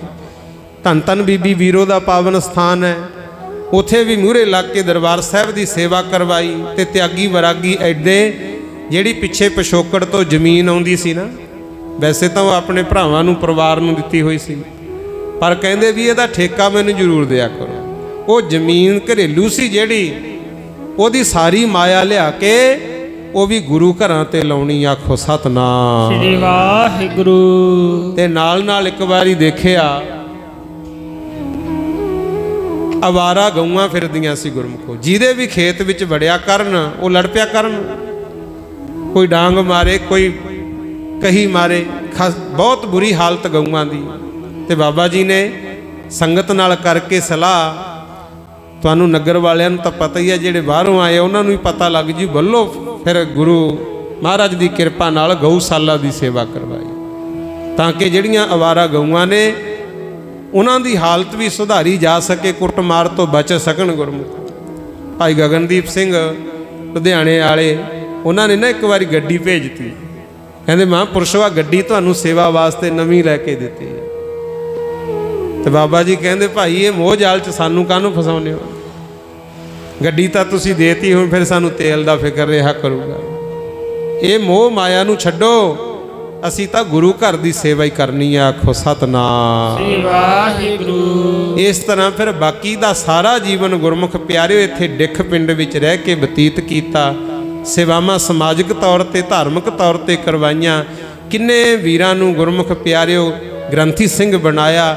ਕਿੰਨੀਆਂ ਸਾਡੀਆਂ ਬੀਬੀਆਂ ਮਾਤਾਵਾਂ ਨੂੰ ਪ੍ਰੇਰ ਕੇ ਬਾਣੀ ਪੜ੍ਹਨ ਲਾਇਆ, ਗੁਰੂ ਘਰ ਦੀ ਸੇਵਾ ਕਰਨ ਲਾਇਆ। ਐਸੀ ਪਿਰਤ ਮਹਾਂਪੁਰਸ਼ਾਂ ਨੇ ਪਾਈ। 12 12:30 ਵਜੇ ਗੁਰਮੁਖ ਪਿਆਰਿਓ ਗੁਰਦੁਆਰਾ ਸਾਹਿਬ ਦਾ ਕਵਾੜ ਖੁੱਲ੍ਹ ਜਾਂਦਾ ਹੈ, ਆ ਕੇ ਸਾਰੀ ਸੇਵਾ ਕੀਤੀ ਜਾਂਦੀ ਹੈ। 2:30 ਵਜੇ ਗੁਰੂ ਗ੍ਰੰਥ ਸਾਹਿਬ ਦਾ ਪ੍ਰਕਾਸ਼ ਹੋ ਜਾਂਦਾ ਗੁਰਮੁਖ ਪਿਆਰਿਓ। ਤੇ ਧੰਨੋ ਸੇਵਾਦਾਰ ਭਾਈ ਚੈਨਾ ਜੀ ਵਰਗੇ, ਭਾਈ ਰਾੜੇ ਵਰਗੇ, ਜਿਹੜੇ ਕਈ ਸਾਲਾਂ ਤੋਂ ਲਗਾਤਾਰ ਸੇਵਾ ਕਰਦੇ ਆ ਰਹੇ ਆ। ਭਾਈ ਜਗਤਾਰ ਸਿੰਘ 5-6 ਸਾਲ ਤਾਂ ਮੈਨੂੰ ਹੋ ਗਏ ਦੇਖਦਿਆਂ ਨੂੰ। ਮੀਂਹ ਜਾਵੇ ਵਾ ਜਾਵੇ, ਉਹਨੇ ਆ ਕੇ ਨਿਤਨੇਮ ਕਰਨਾ ਹੀ ਕਰਨਾ, ਨਾਲੇ ਕੋਈ ਤਨਖਾਹ ਨਹੀਂ, ਕੋਈ ਪੈਸਾ ਨਹੀਂ ਲੈਣਾ ਗੁਰਮੁਖੋ। ਇਹ ਸੇਵਾ ਸ਼ਰਧਾ ਨਾਲ ਕਰਨੀ ਚਾਹੀਦੀ ਹੈ। ਭਾਈ ਬਲਜਿੰਦਰ ਸਿੰਘ ਹੋਣੀ ਬੈਠੇ ਹੈ, ਜਿਨ੍ਹਾਂ ਨੇ ਮਹਾਂਪੁਰਸ਼ਾਂ ਦੇ ਨਾਲ ਕਾਫੀ ਸਮਾਂ ਬਤੀਤ ਕੀਤਾ, ਉਹਨਾਂ ਦੀ ਸੇਵਾ ਸੰਭਾਲ ਕੀਤੀ। ਇਹਨਾਂ ਨੇ ਦੱਸਿਆ, ਕਹਿੰਦੇ 2 ਸਾਲ ਤੇ 10 ਮਹੀਨੇ ਮਹਾਂਪੁਰਸ਼ ਬਿਮਾਰ ਰਹੇ ਗੁਰਮੁਖ। ਕਿਉਂਕਿ ਜਿਹੜੇ ਕਰਮ ਹੁੰਦੇ ਆ ਨਾ ਸੰਸਾਰੀ ਜੀਵਾਂ ਦੇ, ਕਈ ਵਾਰੀ ਕੀ ਹੁੰਦਾ, ਤੁਸੀਂ ਤਾਂ ਆ ਜਾਂਦੇ ਹੋ ਵੀ ਅਰਦਾਸ ਕਰੋ ਜੀ ਸਾਡਾ ਭਲਾ ਹੋ ਜੇ, ਤੇ ਕਈਆਂ ਦੀ ਅਰਦਾਸ ਕੀਤੀ ਜਾਂਦੀ ਹੈ, ਉਨੀ ਨਾ ਤਾਂ ਸਿਮਰਨ ਕਰਨ, ਨਾ ਉਨੀ ਸੇਵਾ ਕਰਨ। ਫਿਰ ਉਹ ਮਾੜੇ ਕਰਮ ਜਿਹੜੇ ਹੁੰਦੇ ਆ ਨਾ, ਕਈ ਵਾਰੀ ਜਾਮਨੀ ਵਾਲੇ ਨੂੰ ਹੀ ਭੋਗਣੇ ਪੈਂਦੇ ਆ। ਆਖੋ ਸਤਨਾਮ ਸ੍ਰੀ ਵਾਹਿਗੁਰੂ। ਹੁੰਦਾ ਹੈ ਗੁਰਮੁਖੋ, ਔਰੰਗਜ਼ੇਬ ਨੇ ਖਤਮ ਤਾਂ ਕਰਨੇ ਸੀ ਹਿੰਦੂ ਸਾਰੇ, ਪਰ ਉਹਨਾਂ ਦੀ ਜਗ੍ਹਾ ਉਹਨਾਂ ਨੂੰ ਤਾਂ ਬਚਾਤਾ ਗੁਰੂ ਤੇਗ ਬਹਾਦਰ ਜੀ ਨੇ, ਆਪਣਾ ਬਲੀਦਾਨ ਦੇਤਾ, ਉਹ ਬਚ ਗਏ। ਗੁਰੂ ਸਮਾਂ ਫੇਰ ਲੰਘਦਾ ਗਿਆ। ਪਹਿਲਾਂ ਲਾ ਲਓ 8ਵੇਂ ਪਾਤਸ਼ਾਹ ਗੁਰੂ ਹਰਕ੍ਰਿਸ਼ਨ ਜੀ ਮਹਾਰਾਜ, ਖਬਰਾਂ ਚੇਚਕ ਕਰਕੇ ਦਿੱਲੀ 'ਚ ਕਿੰਨੀਆਂ ਕੁ ਮੌਤਾਂ ਹੋਣੀਆਂ ਸੀ। ਉਹ ਰੋਗ ਦਿੱਲੀ ਵਾਲਿਆਂ ਦਾ ਹਟਾਤਾ, ਮਹਾਂਪੁਰਸ਼ਾਂ ਨੇ ਆਪਣੇ ਤੇ ਲੈ ਲਿਆ ਗੁਰੂ ਹਰਕ੍ਰਿਸ਼ਨ ਮਹਾਰਾਜ ਜੀ ਨੇ। ਆਖੋ ਸਤਨਾਮ ਸ੍ਰੀ ਵਾਹਿਗੁਰੂ। ਤੇ ਬਾਬਾ ਜੀ ਹਮੇਸ਼ਾ ਇੱਕ ਧਾਰਨਾ ਪੜ੍ਹਦੇ ਹੁੰਦੇ ਸੀ, ਲਓ ਤੁਸੀਂ ਵੀ ਬੋਲਿਓ ਬਿਨਾਂ ਹੀ ਸਾਜ਼ਾਂ ਤੋਂ, ਸਾਰੀ ਸੰਗਤ ਬੋਲਿਓ। 2 ਵਾਰੀ ਦਾਸ ਜਥੇ ਵਾਲੇ ਸਿੰਘ ਤੇ ਭਾਈ, ਤੀਜੇ ਨੰਬਰ 'ਚ ਮਾਈਆਂ। ਬਾਬਾ ਜੀ ਕਹਿੰਦੇ ਹੁੰਦੇ, ਭਾਈ ਸੰਗਤੇ ਆਉਨੇ ਹੋ ਤੁਸੀਂ ਜ਼ਰੂਰ ਸੇਵਾ ਕਰਿਆ ਕਰੋ, ਨਾਮ ਜਪਿਆ ਕਰੋ। ਉੱਚੀ ਉੱਚੀ ਉਹ ਪੜ੍ਹਦੇ ਹੁੰਦੇ ਸੀ, ਨਾਮ ਜਪਿਆ ਤੋਂ ਦੂਰ ਹੁੰਦੇ ਦੁਖੜੇ, ਸੇਵਾ ਕਰਕੇ ਮਾਨ ਪਾਈਦਾ। ਨਾਮ ਜਪਿਆ ਤੋਂ ਦੂਰ ਹੁੰਦੇ ਦੁਖੜੇ, ਸੇਵਾ ਕਰਕੇ ਮਾਨ ਪਾਈਦਾ। ਨਾਮ ਜਪਿਆ ਤੋਂ ਦੂਰ ਹੁੰਦੇ ਦੁਖੜੇ, ਸਾਰੀ ਸੰਗਤ ਬੋਲੋ, ਕਰਕੇ ਮਾਨ ਪਾਈਦਾ।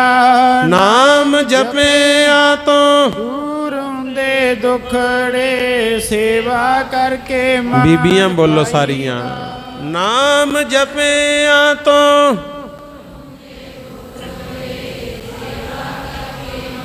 ਵਾਹ ਭਾਈ ਵਾਹ।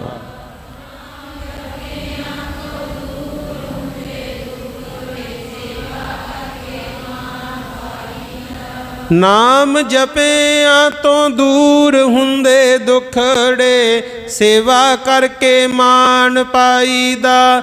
ਨਾਮ ਜਪਿਆ ਤੋਂ ਦੂਰ ਹੁੰਦੇ ਦੁਖੜੇ, ਸੇਵਾ ਕਰਕੇ ਮਾਨ ਪਾਈਦਾ।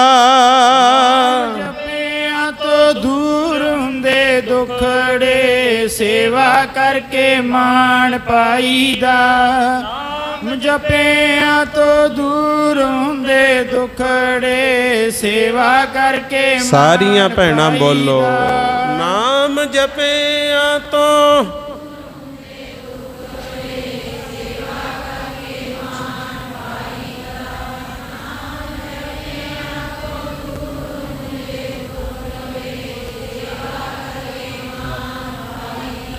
ਸਾਰਿਆਂ ਨੂੰ ਮਹਾਂਪੁਰਸ਼ਾਂ ਨੇ ਸੇਵਾ ਤੇ ਸਿਮਰਨ ਨਾਲ ਜੋੜਿਆ। ਪਰ ਅੰਤਮ ਸਮਾਂ ਜਿਹੜਾ ਬਤੀਤ ਹੋਇਆ, 2 ਸਾਲ 10 ਮਹੀਨੇ ਸਰੀਰ ਬਿਲਕੁਲ ਹੀ ਸਾਥ ਛੱਡ ਗਿਆ ਸੀ ਗੁਰਮੁਖ। ਪਰ ਜਿਹੜੇ ਹੱਥ ਨਾਲ ਮਾਲਾ ਫੇਰਦੇ ਹੁੰਦੇ ਨਾ, ਉਹ ਉਂਗਲ ਉਵੇਂ ਹੀ ਹਲਦੀ ਰਹਿਣੀ ਗੁਰਮੁਖ। ਜਵਾਨੋਂ ਵਾਹਿਗੁਰੂ ਵਾਹਿਗੁਰੂ ਜਪਦੇ ਰਹਿੰਦੇ। ਫਿਰ ਉਹ ਮਨਹੂਸ ਘੜੀ ਅੱਜ ਵਾਲੀ ਆਈ ਸੀ 16 ਅਕਤੂਬਰ 13 ਦੇ ਵਿੱਚ 2013 ਗੁਰੂ 7 ਸਾਲ ਹੋ ਗਏ। ਉਦੋਂ ਫਿਰ ਮਹਾਂਪੁਰਸ਼ਾਂ ਨੇ ਸਰੀਰ ਛੱਡਿਆ। ਤਕਰੀਬਨ 9:15 ਦਾ ਸਮਾਂ ਸੀ। ਪਹਿਲਾਂ ਸੰਤ ਬਾਬਾ ਕਿਰਪਾਲ ਸਿੰਘ ਜੀ ਮਹਾਂਪੁਰਸ਼ਾਂ ਨੇ 2:13 ਤੇ ਸਰੀਰ ਛੱਡਿਆ ਸੀ। ਫਿਰ ਬਾਬਾ ਗੁਰਦਿਆਲ ਸਿੰਘ ਜੀ ਦਾ ਜਦੋਂ ਸਮਾਂ ਆਇਆ, ਰਾਤ ਦਾ ਸਮਾਂ 9:13 ਹੋਏ ਸੀ 16 ਅਕਤੂਬਰ ਨੂੰ ਗੁਰੂ। ਜਦੋਂ ਪਤਾ ਲੱਗਿਆ ਵੀ ਮਹਾਂਪੁਰਸ਼ ਸਰੀਰ ਕਰਕੇ ਸਾਡੇ ਤੋਂ ਵਿਛੜ ਗਏ, ਜਾਂਦੇ ਤਾਂ ਕਿਤੇ ਨਹੀਂ ਹੁੰਦੇ ਗੁਰਮੁਖ ਪਿਆਰਿਓ, ਸਰੀਰ ਕਰਕੇ ਵਿਛੜੇ ਤੇ ਆ ਕੇ ਸਾਡੇ ਮਨਾਂ ਵਿੱਚ ਵਸ ਗਏ। ਆਖੋ ਸਤਨਾਮ ਵਾਹਿਗੁਰੂ। 17 ਤਰੀਕ ਦੀ ਸੰਗਰਾਂਦ ਸੀ। ਜਿਹਨੂੰ ਵੀ ਪਤਾ ਲੱਗਿਆ ਸਵੇਰੇ ਸਵੇਰੇ ਸੰਗਤਾਂ ਆਈਆਂ। ਦੁੱਖ ਤਾਂ ਹੁੰਦਾ ਹੀ ਹੈ ਗੁਰਮੁਖ ਪਿਆਰਿਓ। ਤੇ ਸੰਗਤ ਮਹਾਂਪੁਰਸ਼ਾਂ ਦੀ ਯਾਦ ਵਿੱਚ ਨਾਲੇ ਤਾਂ ਸੁਖਮਨੀ ਸਾਹਿਬ ਦਾ ਪਾਠ ਕਰੇ ਸਵੇਰੇ ਸਵੇਰੇ। ਅਸੀਂ ਵੀ 4:15 ਵਜੇ ਉਹਦੇ ਆ ਗਏ ਸੀ। ਨਾਲੇ ਤਾਂ ਸੁਖਮਨੀ ਸਾਹਿਬ ਦਾ ਪਾਠ ਕਰੇ, ਨਾਲੇ ਨੇਤਰਾਂ ਦੇ ਵਿੱਚੋਂ ਸਭ ਦੇ ਹੰਝੂ ਵਗਦੇ ਸੀ। ਹਰੇਕ ਦਿਲ ਦੀ ਇਹ ਆਵਾਜ਼ ਸੀ, ਆਪਣੇ ਪਿਆਰਿਆਂ ਨੂੰ ਛੱਡ ਕੇ ਨਹੀਂ ਜਾਈਦਾ, ਮਾਲੀਆ ਵਿਭਾਗ ਸੁਣਨਾ ਛੱਡ ਕੇ ਨਹੀਂ ਜਾਈਦਾ, ਮਾਲੀਆ ਵਿਭਾਗ ਸੁਣਨਾ ਛੱਡ ਕੇ ਨਹੀਂ ਜਾਈਦਾ, ਮਾਲੀਆ ਵਿਭਾਗ ਸੁਣਾ ਛੱਡ ਕੇ ਨਹੀਂ ਜਾਈਦਾ, ਮਾਲੀਆ ਵਿਭਾਗ ਸੁਣਾ ਛੱਡ ਕੇ ਨਹੀਂ ਜਾਈਦਾ। ਸੁਨਾ ਛੱਡ ਕੇ ਨਹੀਂ ਜਾਈਦਾ। ਮਾਲੀ ਆਵੇ ਬਾਗ ਸੁਨਾ ਛੱਡ ਕੇ ਨਹੀਂ ਜਾਈਦਾ। ਮਾਲੀ ਆਵੇ ਬਾਗ ਸੁਨਾ ਛੱਡ ਕੇ ਨਹੀਂ ਜਾਈਦਾ। ਮਾਲੀ ਆਵੇ ਬਾਗ ਸੁਨਾ ਛੱਡ ਕੇ ਨਹੀਂ ਜਾਈਦਾ। ਮਾਲੀ ਆਵੇ ਬਾਗ ਸੁਨਾ ਛੱਡ ਕੇ ਨਹੀਂ ਜਾਈਦਾ। ਹਾਂ ਆਪਣੇ ਪਿਆਰਿਆਂ ਨੂੰ ਇੰਨਾ ਨਹੀਂ ਰਵਾਈਦਾ। ਆਪਣੇ ਪਿਆਰਿਆਂ ਨੂੰ ਇੰਨਾ ਨਹੀਂ ਰਵਾਈਦਾ। ਆਪਣੇ ਪਿਆਰਿਆਂ ਨੂੰ ਇੰਨਾ ਨਹੀਂ ਰਵਾਈਦਾ। ਆਪਣੇ ਪਿਆਰਿਆਂ ਨੂੰ ਇੰਨਾ ਨਹੀਂ ਰਵਾਈਦਾ। ਆਪਣੇ ਪਿਆਰਿਆਂ ਨੂੰ ਇੰਨਾ ਨਹੀਂ ਰਵਾਈਦਾ। ਆਪਣੇ ਪਿਆਰਿਆਂ ਨੂੰ ਇੰਨਾ ਨਹੀਂ ਰਵਾਈਦਾ। ਸੰਗਤਾਂ ਮਹਾਂਪੁਰਸ਼ਾਂ ਦੇ ਬੈਰਾਗ ਵਿੱਚ ਨੇਤਰਾਂ ਚੋਂ ਨੀਰ ਰਸਨਾ ਤੇ ਬਾਣੀ ਗੁਰਮੁਖੋ। ਐਸਾ ਸਮਾਂ ਫਿਰ 2 ਦਿਨ ਸੰਗਤ ਆਉਂਦੀ ਰਹੀ। ਇੰਨੀ ਵੱਡੀ ਗਿਣਤੀ ਵਿੱਚ ਸੰਗਤਾਂ ਆਈਆਂ। 2 ਦਿਨ ਮਹਾਂਪੁਰਸ਼ਾਂ ਦੇ ਸਰੀਰ ਦੇ ਦਰਸ਼ਨ ਕੀਤੇ ਗੁਰਮੁਖੋ। ਦੇਸ਼ਾਂ ਵਿਦੇਸ਼ਾਂ ਵਿੱਚ ਜਿੱਥੇ ਵੀ ਕਿਸੇ ਨੂੰ ਪਤਾ ਲੱਗਿਆ ਸਭ ਆਏ। ਫਿਰ 18 ਤਰੀਕ ਨੂੰ ਮਹਾਂਪੁਰਸ਼ਾਂ ਦਾ ਸੰਸਕਾਰ ਕੀਤਾ ਗਿਆ। ਬਹੁਤ ਵੱਡੀ ਗਿਣਤੀ ਵਿੱਚ ਸੰਗਤਾਂ ਵੀ ਆਈਆਂ, ਸੰਤ ਮਹਾਂਪੁਰਸ਼ ਵੀ ਆਏ। ਅੱਜ ਉਹ ਯਾਦ ਮਨਾਈ ਹੈ ਗੁਰੂ। ਇਹ ਮੇਲੇ ਜੋੜ ਮੇਲੇ ਮਹਾਂਪੁਰਸ਼ਾਂ ਦੀਆਂ ਯਾਦਾਂ 'ਚ ਹੀ ਮਨਾਏ ਜਾਂਦੇ ਆ। ਇਸ ਕਰਕੇ ਉਹਨਾਂ ਦੇ ਜੀਵਨ ਤੋਂ ਆਪਾਂ ਸੇਧ ਲਈਏ, ਸੇਵਾ ਸਿਮਰਨ ਵਾਲੇ ਪਾਸੇ ਤੁਰੀਏ। ਜਦੋਂ ਵੀ ਬੋਲੋ ਭਾਈ ਚੰਗਾ ਬਚਨ ਬੋਲੋ ਤਾਂ ਕਿ ਸੁਣਨ ਵਾਲਾ ਵੀ ਕੋਈ ਚੰਗੇ ਪਾਸੇ ਤੁਰ ਸਕੇ। ਮਾੜੇ ਕਰਮਾਂ ਨੂੰ ਛੱਡੋ ਭਾਈ। ਸੰਤ ਮਹਾਂਪੁਰਖਾਂ ਨੇ ਸਾਡੇ ਵਾਸਤੇ ਪੂਰਨੇ ਪਾਏ। ਪਰਉਪਕਾਰ ਦੀ ਭਾਵਨਾ ਏਕਤਾ ਸਾਡੇ ਵਿੱਚ ਪ੍ਰਗਟ ਕੀਤੀ। ਬਾਣੀ ਬਾਣੇ ਨਾਲ ਸਾਨੂੰ ਜੋੜਿਆ। ਸੋ ਮਹਾਂਪੁਰਸ਼ਾਂ ਦੇ ਜਿੱਥੇ ਯਾਦ ਵਿੱਚ ਜੁੜੇ ਹੋ ਉੱਥੇ ਭਾਈ ਅੰਮ੍ਰਿਤ ਛਕੋ, ਗੁਰੂ ਵਾਲੇ ਬਣੋ। ਸੇਵਾ ਤੇ ਸਿਮਰਨ ਵੱਧ ਤੋਂ ਵੱਧ ਕਰਨਾ। ਇਸੇ ਵਿੱਚ ਹੀ ਮਹਾਂਪੁਰਸ਼ਾਂ ਦੀ ਤੇ ਸਾਡੇ ਸਤਿਗੁਰੂ ਦੀ ਖੁਸ਼ੀ ਮਿਲਦੀ ਹੈ। ਸੋ ਆਓ, ਸਮਾਂ ਇਜਾਜ਼ਤ ਨਹੀਂ ਦਿੰਦਾ। 1-2 ਧਾਰਨਾ ਮਹਾਂਪੁਰਸ਼ਾਂ ਦੀ ਯਾਦ ਵਿੱਚ ਆਪਾਂ ਪੜ੍ਹ ਕੇ ਫਿਰ ਸਮਾਪਤੀ ਕਰਾਂਗੇ। ਅੱਜ ਉਹਨਾਂ ਦੇ ਪਿਆਰੇ ਯਾਦ ਕਰ ਕਰਕੇ ਕਹਿੰਦੇ ਨੇ, ਹਰਦਮ ਰਹਿੰਦੀ ਦਿਲਾਂ ਵਿੱਚ ਵੱਜਦੀ। ਇਹ ਸ਼੍ਰੀਮਾਨ ਸੰਤ ਬਾਬਾ ਨਰੈਣ ਸਿੰਘ ਜੀ ਮੋਨੀ ਦਰਾਜ ਵਾਲੇ ਮਹਾਂਪੁਰਸ਼ ਪੜ੍ਹਦੇ ਹੁੰਦੇ ਸੀ। ਬੋਲਿਓ ਸਾਰੇ। ਹਰਦਮ ਰਹਿੰਦੀ ਦਿਲਾਂ ਵਿੱਚ ਵੱਜਦੀ ਤੇਰੀ ਯਾਦ ਸੱਜਣਾ। ਹਰਦਮ ਰਹਿੰਦੀ ਦਿਲਾਂ ਵਿੱਚ ਵੱਜਦੀ ਤੇਰੀ ਤਾਰ ਸੱਜਣਾ। ਹਰਦਮ ਰਹਿੰਦੀ ਦਿਲਾਂ ਵਿੱਚ ਵੱਜਦੀ ਤੇਰੀ ਤਾਰ ਸੱਜਣਾ। ਹਰਦਮ ਰਹਿੰਦੀ ਦਿਲਾਂ ਵਿੱਚ ਵੱਜਦੀ ਤੇਰੀ ਤਾਰ ਸੱਜਣਾ। ਹਰਦਮ ਰਹਿੰਦੀ ਦਿਲਾਂ ਵਿੱਚ ਵੱਜਦੀ ਤੇਰੀ ਤਾਰ ਸੱਜਣਾ। ਹਰਦਮ ਰਹਿੰਦੀ ਦਿਲਾਂ ਵਿੱਚ ਵੱਜਦੀ ਤੇਰੀ ਤਾਰ ਸੱਜਣਾ। ਹਰਦਮ ਰਹਿੰਦੀ ਦਿਲਾਂ ਵਿੱਚ ਵੱਜਦੀ ਤੇਰੀ ਤਾਰ ਸੱਜਣਾ। ਹਰਦਮ ਰਹਿੰਦੀ ਦਿਲਾਂ ਵਿੱਚ ਵੱਜਦੀ ਤੇਰੀ ਤਾਰ ਸੱਜਣਾ। ਹਰਦਮ ਰਹਿੰਦੀ ਦਿਲਾਂ ਵਿੱਚ ਵੱਜਦੀ ਤੇਰੀ ਤਾਰ ਸੱਜਣਾ। ਹਰਦਮ ਰਹਿੰਦੀ ਦਿਲਾਂ ਵਿੱਚ ਵੱਜਦੀ ਤੇਰੀ ਤਾਰ ਸੱਜਣਾ। ਹਰਦਮ ਰਹਿੰਦੀ ਦਿਲਾਂ ਵਿੱਚ ਵੱਜਦੀ ਤੇਰੀ ਤਾਰ ਸੱਜਣਾ। ਹਰਦਮ ਰਹਿੰਦੀ ਦਿਲਾਂ ਵਿੱਚ ਵੱਜਦੀ ਤੇਰੀ ਤਾਰ ਸੱਜਣਾ। ਤੈਨੂੰ ਕਹਿੰਦੇ ਨੇ ਕਲਗੀ ਵਾਲਾ ਸਾਹਿਬਾ ਤੂੰ ਹਿੰਦ ਦਾ ਰਖਵਾਲਾ। ਤੇਰੇ ਨਾਮ ਦੀ ਫੇਰਾ ਮਾਲਾ ਦੇ ਦੀਦਾਰ ਸੱਜਣਾ। ਹਰਦਮ ਰਹਿੰਦੀ ਦਿਲਾਂ ਵਿੱਚ ਵੱਜਦੀ ਤੇਰੀ ਤਾਰ ਸੱਜਣਾ। ਹਰਦਮ ਰਹਿੰਦੀ ਦਿਲਾਂ ਵਿੱਚ ਵੱਜਦੀ ਤੇਰੀ ਤਾਰ ਸੱਜਣਾ। ਸਾਡੇ ਨਾਲ ਪ੍ਰੀਤੀ ਪਾ ਕੇ ਤੁਰ ਗਿਆ ਆਪਣਾ ਆਪ पाके साडे नाल प्रीति पाके तुर गया अपना आप छुपा के। हुण दस कदों मिलेगा आके, हुण दस कदों मिलेगा आके, करां इंतजार सजना। हरदम रहंदी दिलां विच वजदी तेरी तार सजना। हरदम रहंदी दिलां विच वजदी तेरी तार सजना। सजन विच सुपने दे मिलदा पर कोई हाल नहीं पुछदा दिल दा। बेड़ा बिच चना दे ठिलदा ला दे पार सजना। हरदम रहंदी दिलां विच वजदी तेरी तार सजना। हरदम रहंदी दिलां विच वजदी तेरी तार सजना। सो यादां ओ तारां महापुरुषां दे प्यारिਆਂ ਨੂੰ ਖੜਕਦੀਆਂ ਹੀ ਰਹਿਣੀਆਂ। सो आपां भी रल मिल करके भाई उन्हां दे बचनां मुताबिक चलीए, बाणी बाणे दे धारनी होइए। सच्चे पातशाह रहमत करन जिन्नी भी संगत आई है, सारी संगत दा धन्नवाद। ते साडे बहुत ही सत्कारयोग मानयोग पूजनीक हस्तियां संत बाबा छोटा सिंह जी बुंगा मस्तूआणा साहिब दमदमा साहब तो, संत बाबा दर्शन सिंह जी फत्ता मालोका वाले, ज्ञानी कौर सिंह जी फत्ता मालोका वाले, हजूरी रागी बुंगा मस्तूआणा साहब तो रागी मलकीत सिंह जी चौके, बाबा संत बाबा अजीत सिंह जी गुरुद्वारा कीर्तनपुरा साहिब ते नाल इत्थे भी वो गुरु घर की सेवा उचेचे तौर पर अगे लग के करवा रहे ने। सो सारियां संगतां दा महापुरुषां दा धन गुरु ग्रंथ साहिब महाराज जी का कोटान कोटवार धन्नवाद। हाँ, चीमा साहब तो भी महापुरख आए ने, उन्होंने भी जी आया नूं। होर भी आले दुआले तो दूर दराडे तो जिन्नी भी संगत आई है सारिਆਂ ਦਾ भाई गुरुद्वारा साहब की प्रबंधक कमेटी वालों असीं साडे जथे वालों धन्नवाद करते हैं। जी आयां नूं। सारी संगत भाई केस दाड़ियां रखो, अमृत छको, गुरु वाले बनो, सिंह सजो ते घरां दे विच बाणी जरूर पढ़िया करो। नितनेम जरूरी है ते जे नहीं पढ़ सकते तो वाहिगुरू वाहिगुरू दा सिमरन कर लिया करो भाई। इसे विच ही साडा भला होना है। सो इन्नी की बेनती प्रवान होइयां भुल्लां चुक्कां दी खिमा।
वाहिगुरू जी का खालसा वाहिगुरू जी की फतेह। ठाकुर